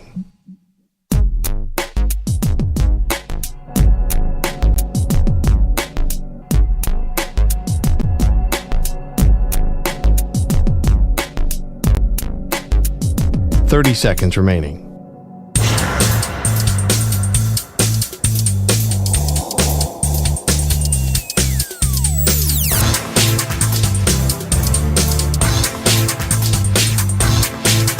.15 seconds.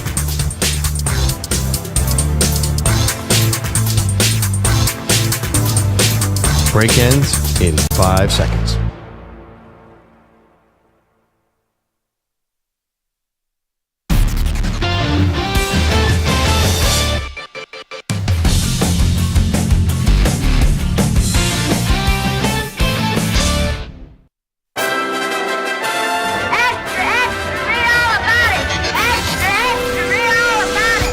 For your daily news brief, we get you caught up on the rumors, reports, and reconnaissance from the day in sports.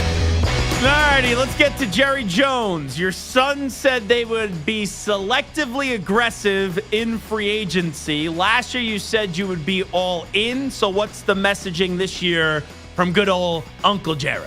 I don't think aggressive is the right word. I think when we see a part that a player that can take us in a direction that can improve where we're going to be pretty significantly from where we're going to be if that opportunity wasn't there, for that, whether it be the talent of that individual player or whether it be addressing any perceived places we need help. I wouldn't call us really void in any area, void if you include what we're going to do in the draft. I wouldn't see that. So as your question is addressing free agency, I'm not looking at free agency as a place to fill voids. Couldn't he have just said the last part first, and that's it? With all the uhs and the e's. Couldn't he have just said, yeah, we're not going to be that active in free agency. We're going to use the draft. So here's what I would say to Jerry Jones. Mr. Jones, what you've just said is one of the most insanely idiotic things I've ever heard. At no point in your rambling, incoherent response were you even close to anything that could be considered rational thought. Everyone in this room is now dumber for having listened to it. I award you no points, and may God have mercy on your soul. Look, I tied that together into the Sandler conversation from yesterday that into today. All righty, let's go to John Spytek on the Max Crosby extension. If you don't know who John Spytek is, that's the new general manager of the Las Vegas Raiders. We want to grow this to a place that people want to be.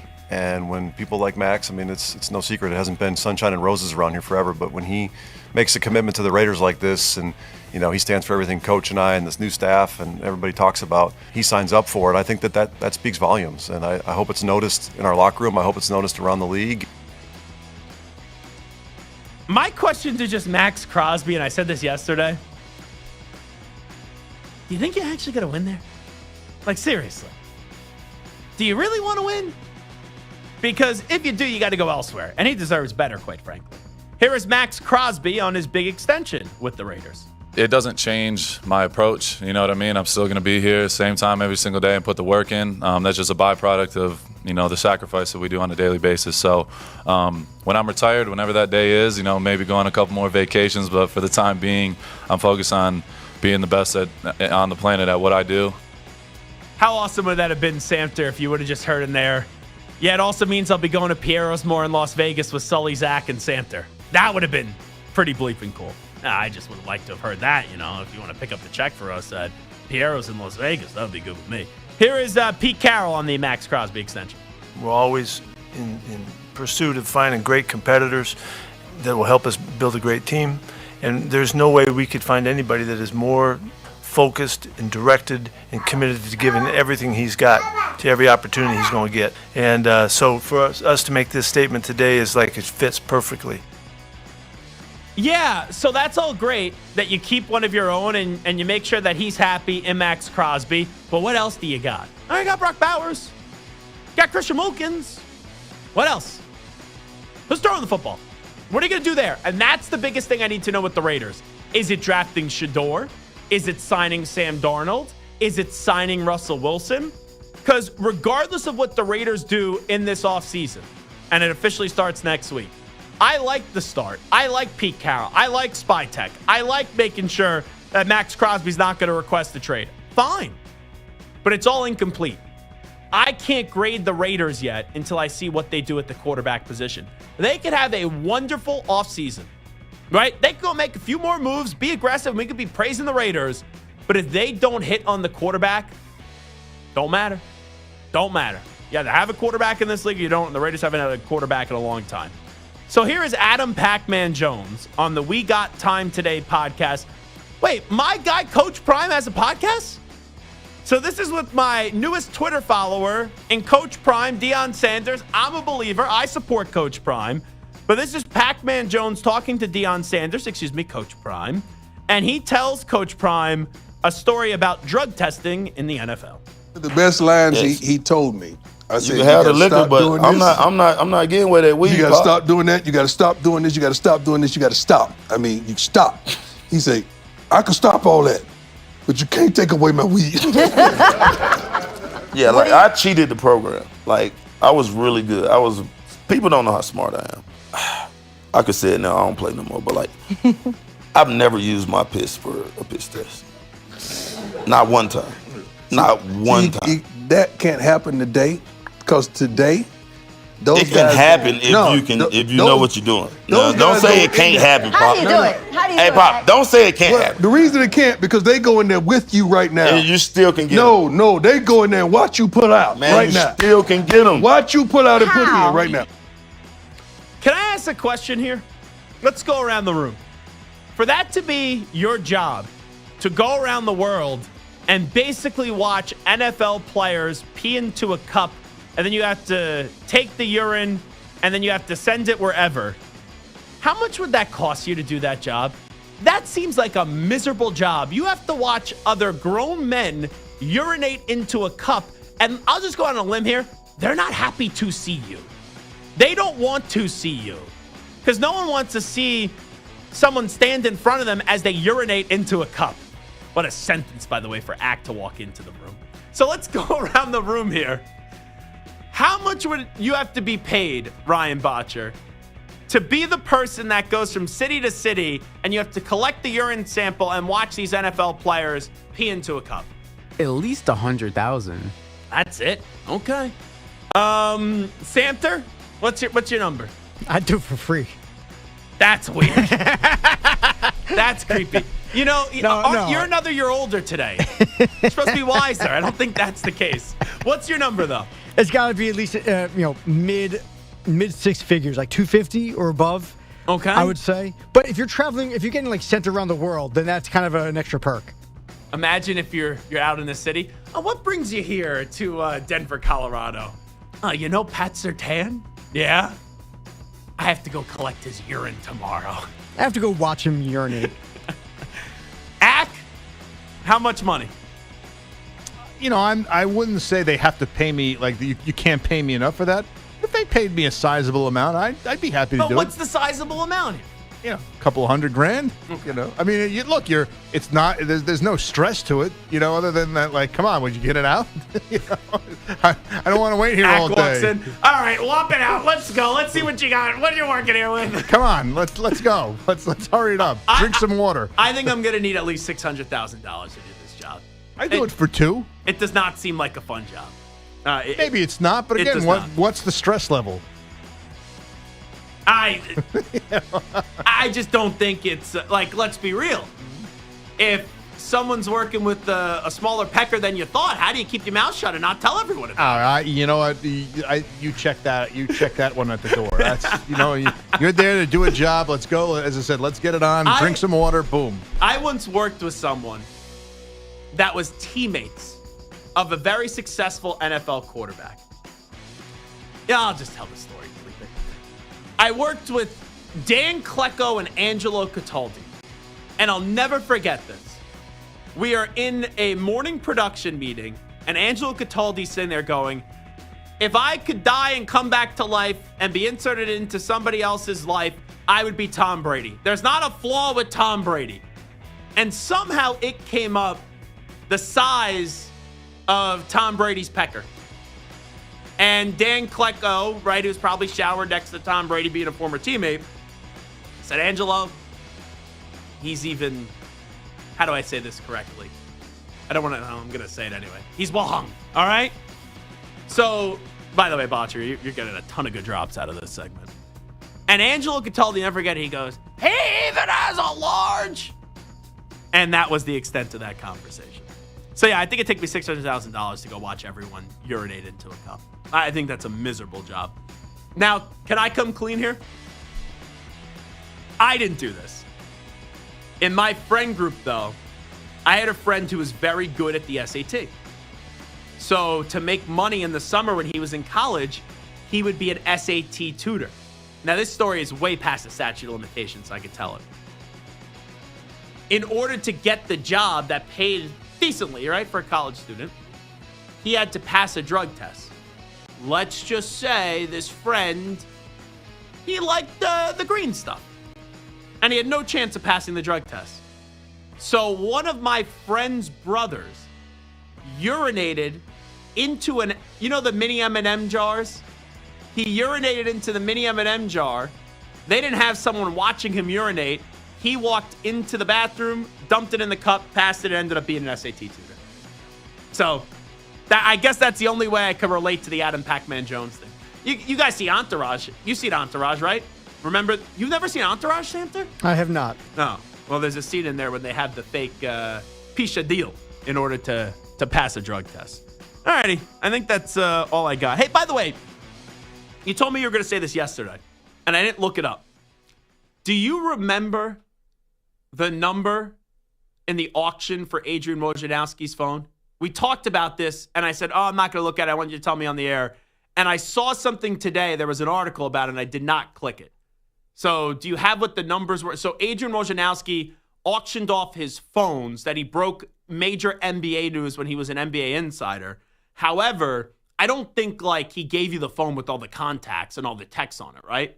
I can't imagine. It has to be wiped. I would pay for the phone, quite frankly. It has to be wiped. But if it's just the phone, I'm a giving person. I understand people would always give things for charity. But if it's just an old iPhone, I would would not be interested. If it's like an iPhone 6, like what am I going to do with that? Yeah, who cares? It's cool. Hey, so the most expensive item that he Can I auctioned take a guess? off.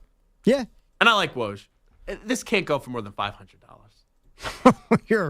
I'm not even close? You're not close. So it's more. Oh, yeah. I mean, it's not like an obscene amount of money, but it's 2,500?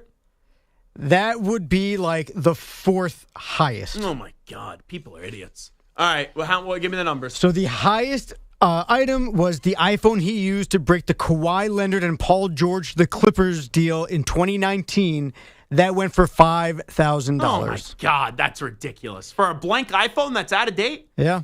Now, That's the stupid. iPhone, this was back in 2019, too. Now, a year later, the iPhone he used to break the news that the NBA was suspending the season because of COVID, that went for $3,250. Okay. I don't need to hear anymore. You gave me the top one. I'm good. Now, do me a favor. Ack, I remember, because we've known each other for a long time. And Ack, you were very close to Regis Philbin, right? Yes. Didn't Regis once bring you on a show? Yeah. And I have a set DVD. you up on a date, right? Yeah, I have a DVD of it. You want to auction that off? Yeah. 25 cents? You got 69 cents for it or something like that. So anyway, Monday night, I go to the Rangers game, Rangers-Islanders. Mm-hmm. Tuesday night, I go to Knicks-Warriors. Who are you? Now, Wednesday, I had a date that was scheduled. Not a first date, but I had a date that was scheduled. I was waiting in Florida last week, so me and the person here, I'm not going to give any names or anything like that, said we'll go out on Wednesday. So I got a text Wednesday morning from Perloff. Have great seats to the Rangers game. Know you're a great Rangers fan. Do you want to go? And I said to him, because I'm someone that I make plans. I hate breaking them. Like it could be for something I have a follow-up story for you, insignificant. but go ahead. And I go, I'm not breaking the plans. Good for you. So I said to Perloff, appreciate the invite, but I have a date tonight, can't make it. And also, I didn't want to go to the Garden 3 nights in a row. Now, if I knew he was sitting on the glass right behind Igor Shesterkin, and I see Manny Rodriguez, who was my backup, who went in my place slamming on the glass last night, I didn't notice that. maybe I would have canceled. But this was the conversation this morning on Maggie and Perloff. Zach Gelb sent me a video of me just being in the background. There I am, banging the glass with my double jack in my hand. Awesome. Send that over. We need it for our social media. That's another guy who took a big L last night. Yeah, Zach? it is. Zach Gelb, Not if the Finnish date went Sports Radio well. Network, afternoon host. Invited him, huge Rangers fan. Can I say what he was doing? What was he doing? Oh, we got to know. He may or may not have had a date. Oh. I'm sorry, Zach, if I wasn't Who's supposed to say the lucky that. lady? Zach, I will buy you lunch if I wasn't supposed to say that. And he's listening, so you'll find out about 3 seconds. Well, Zach- his dad, Bob, works here, so we could all tell Bob. We could have Zach's business all over this office. Right before the game, he texted me. He said, I'm having really bad FOMO. At least send me the seats and tell me they're not that great. I sent him the seat. The goalie is 4 inches from me. Shesterkin. The night before, Zach sat behind the Nick bench, so he could have had back-to-back. Yeah, epic no, 3 nights in a at row, Madison actually, Square would have been. And he was at the Oh, I didn't Rangers know that before before. that. Oof. Yeah, he was not feeling it. Man, He's got to marry this chick now. I was going to say, now I want to know how the date ended, because either he's going to be like, no, I'm good. Or Yeah. he's going to be like, oh, that was a miss. He's like, oh, no, they were scoring. He also lost 81-58 and is buying somebody else breakfast this morning. Yeah, no. All right, yeah, I'm good. Maybe with he this. lost it. The thing that's most surprising is that Maggie was surprised that I was on a date. It happens. I'm a single guy living in the city. Yeah, there's who's somebody for young. everyone. Do you know how many dates I go on? Oh, look at that. Like, I'm sorry. Have you met- Maggie, Have you met my pal this Ash? ugly piece of crap, Zach Gelb, going on a date. Surprise, whoa. Big, tall, strikingly handsome man. You know, I'm just Successful radio host. I'm teasing a little bit, but it's just like, I don't think, I know I didn't make the wrong decision, and also I didn't want to go to the Garden 3 nights in a row. Do you have any problem with me not texting the date and saying, hey, we need to move it to go to Yeah, you're to go okay. with Perloff What to if the it Rangers works out? game?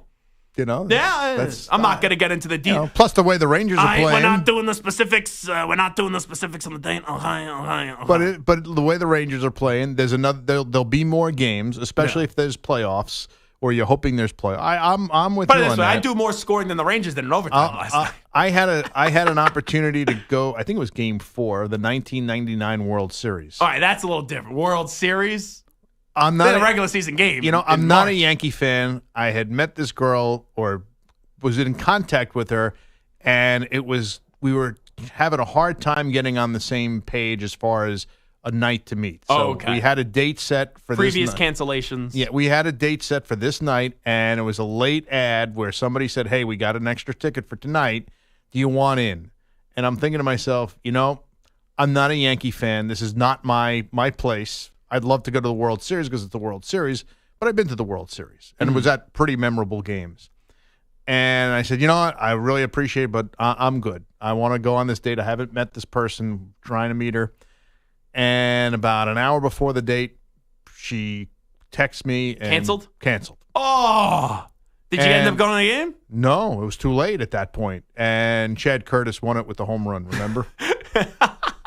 And I was like, that was the game where he had the incident with Jim Gray after because he. Oh, okay. Yeah. And I'm like, just put my head in my hands and go, well, chalk that one up to a no. How about that? Yeah. So, yeah. And also, the other part to this conversation that I wanted to bring up was, what was the other part?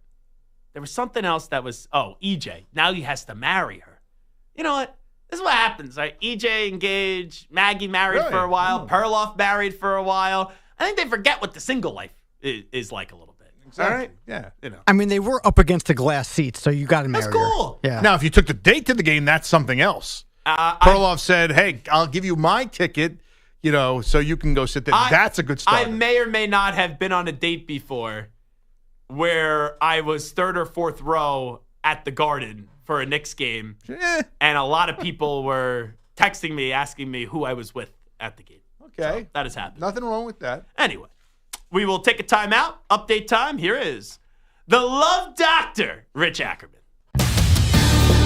Infinity Sports Network Sports Flash. Well, the Bengals are coming off a disappointing season, but have several big-name players that are due new deals. It seems as if Trey Hendrickson will have to have his next one elsewhere, as the Bengals have given the All-Pro pass rusher permission to seek a trade, even though he finished second for the Defensive Player of the Year voting. The 30-year-old also has 35 sacks over the last 2 years. Two-time Pro Bowler Javon Hargrave will be looking for a new home, with the 49ers informing him he's going to be released. The Jaguars sent Christian Kirk to Houston for a 7th-round pick, and the Browns making a big commitment to Deshaun Watson. They have little to show for it thus far, but won't be on the hook that much longer, restructuring his contract. That leaves only this year and next when he's due $46 million. The move, in the meantime, saves them over $35 million under the cap. Dan Lanning was a home run hire at Oregon, and after going 35-6 in his first 3 years, he has earned an extension that'll raise his salary to $11 million annually. The Ducks handled their transition to the Big Ten with aplomb, winning the conference championship in their first year in the conference. The Lakers, one of the hottest teams in the NBA, and will host the Knicks tonight, looking to extend their winning streak to 9. Knicks coming off a loss to the Warriors, who continue their road trip in Brooklyn, looking for their 3rd straight win. I'm Rich Ackerman. This is the Infinity Sports Network. Follow us on X. Our handle is INF Sports Network.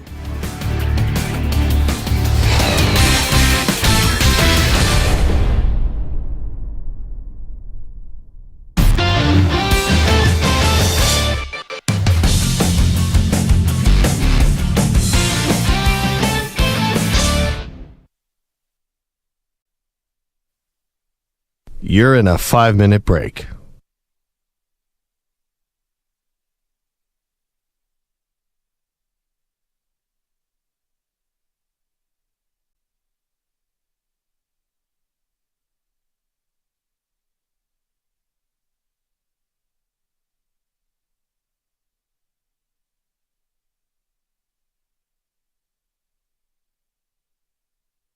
Four minutes, 30 seconds remaining.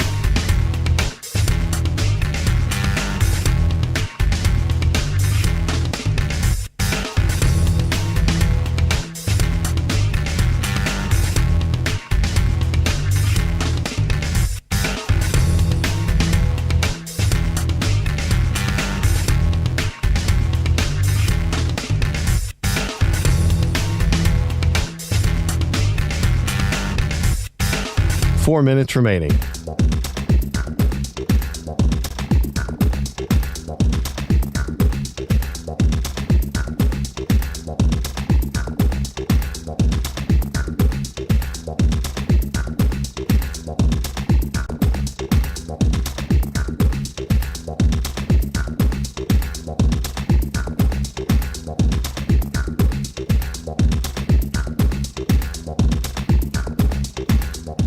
3 minutes, 30 seconds remaining.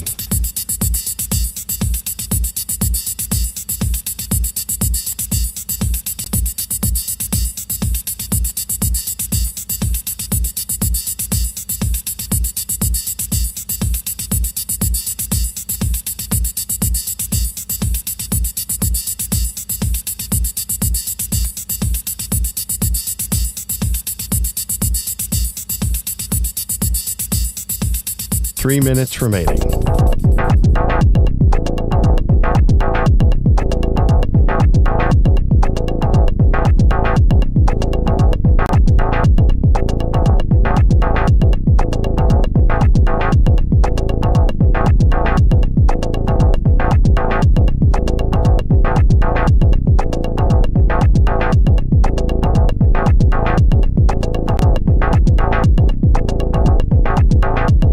Two minutes, 30 seconds remaining.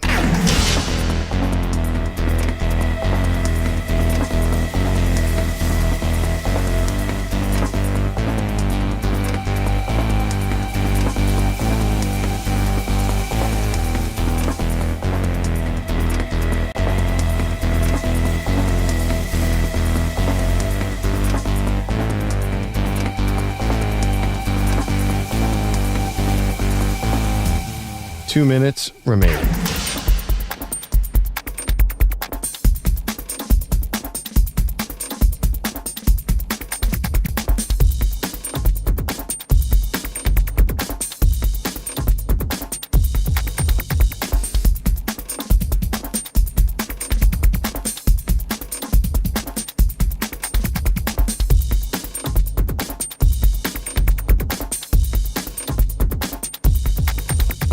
One minute, 30 seconds remaining.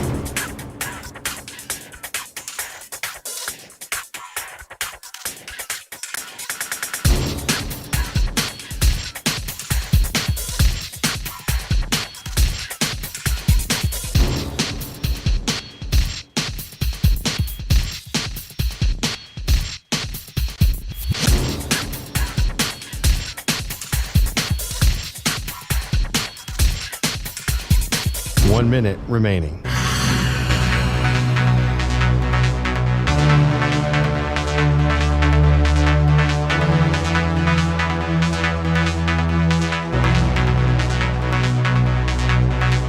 Forty-five seconds remaining.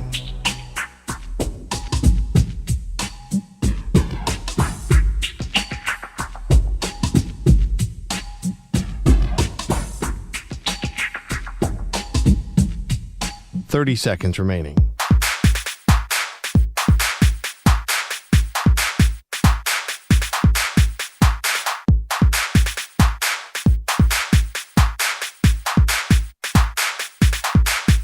Fifteen seconds.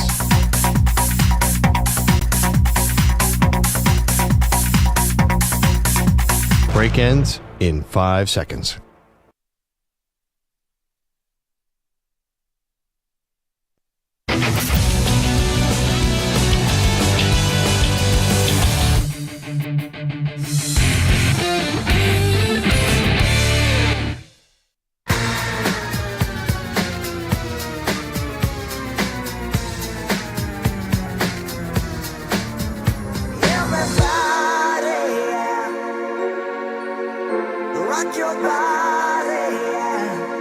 Hey, this is Howie. And this is Nick from the Backstreet Boys. And you're listening to the Zach Gelb Show. And guess what? Zach is back. All right. He's live. He's nationwide. This is the Zach Gelb Show. Oh, my God. All right, it is the Zach Gelb Show on the Infinity Sports Network. Did you notice something today, by the way, Samter? I guess we'll continue off the dating conversation that we were just having. Did you notice something today when you saw Pat Boyle? Because Anthony Gallo and I noticed something with Pat Boyle. Did you notice anything in particular? I mean, his hair was slicked back. He had a cool set of shades on and had bling all on his wrist and his neck. That's the only thing I really noticed. So I said it, and then Gallo said it. I go, Boyle. Not that Boyle was like ever big, but I'm like, you look like you're in shape. Like, you look like you're really in shape and like svelte and like you lost a few pounds and you're working out. And he goes, nope, I'm the same weight that I've been for 5-6 months. Now, he is dating someone. I don't know how long But usually like, when you start dating someone, you do gain some weight because you're going out, you're drinking, you're eating, you're doing all that stuff. But no, Boyle was like, I appreciate the compliment to both Gallo and I, but he made it clear that he stayed the same weight. You know, muscle weighs more than fat, so maybe he's lost some of the pudge and gained more of the firmness. Yeah, but I don't think Boyle was ever pudgy. He's a big guy. He was just He's an athletic guy. Soft. He was. By the way, you want to know how I found out that Maggie and Perloff were talking about me this morning? Like, I'll admit, sometimes I'm listening, right? But today I was not. I got a DM from a listener. And it is the man that goes by Two-Tone Tony in the YouTube chat. And I get this DM from him. And he goes, Perloff is trashing you. And that's it. So I see that and I'm like, all right, now I got to go look it up. And I appreciate the trolling and the pot stirring as a pot stirrer myself. What Two-Tone Tony was trying to do. Because I listened to that. And that minute audio that we just played, they're not trashing me. They're just having fun, right? That's it. You know, a few jokes there. It's all right. I mean, Maggie was a little bit surprised that you actually had a social life. It's fine. You know, I have a very good social life. But I don't think Perloff was trashing me at all. And that was the genesis of the DM. So Two-Tone Tony, he played me. There's no doubt about it. Because then I went, I listened. I'm like, I go, trash is a stretch to him. And then we ended up talking about it for about 10 minutes or so. All righty. That will do it on the Zach Gelb Show on the Infinity Sports Network. We'll be back tomorrow. I guess we could call it a football Friday. Somewhat of a football Friday. Maybe, potentially. We do a lot of football anyway. College basketball Friday? Probably next week. I'm going to be at the Garden a lot next week. Going Big East tournament, though, I'll tell you that. I love the Big East tournament, especially with the Godfather now, Rick Pitino, with the number one, St. Johnny's, the Red Storm, ranked number one in the Big East. All righty. Good job by Charles Davis. Good job by Dirk Koetter. Good job by Ryan Botcher, Samter, each and every one of you, however you listen to the show and watch us. We'll talk tomorrow, everybody. We out. Bye-bye. Peace.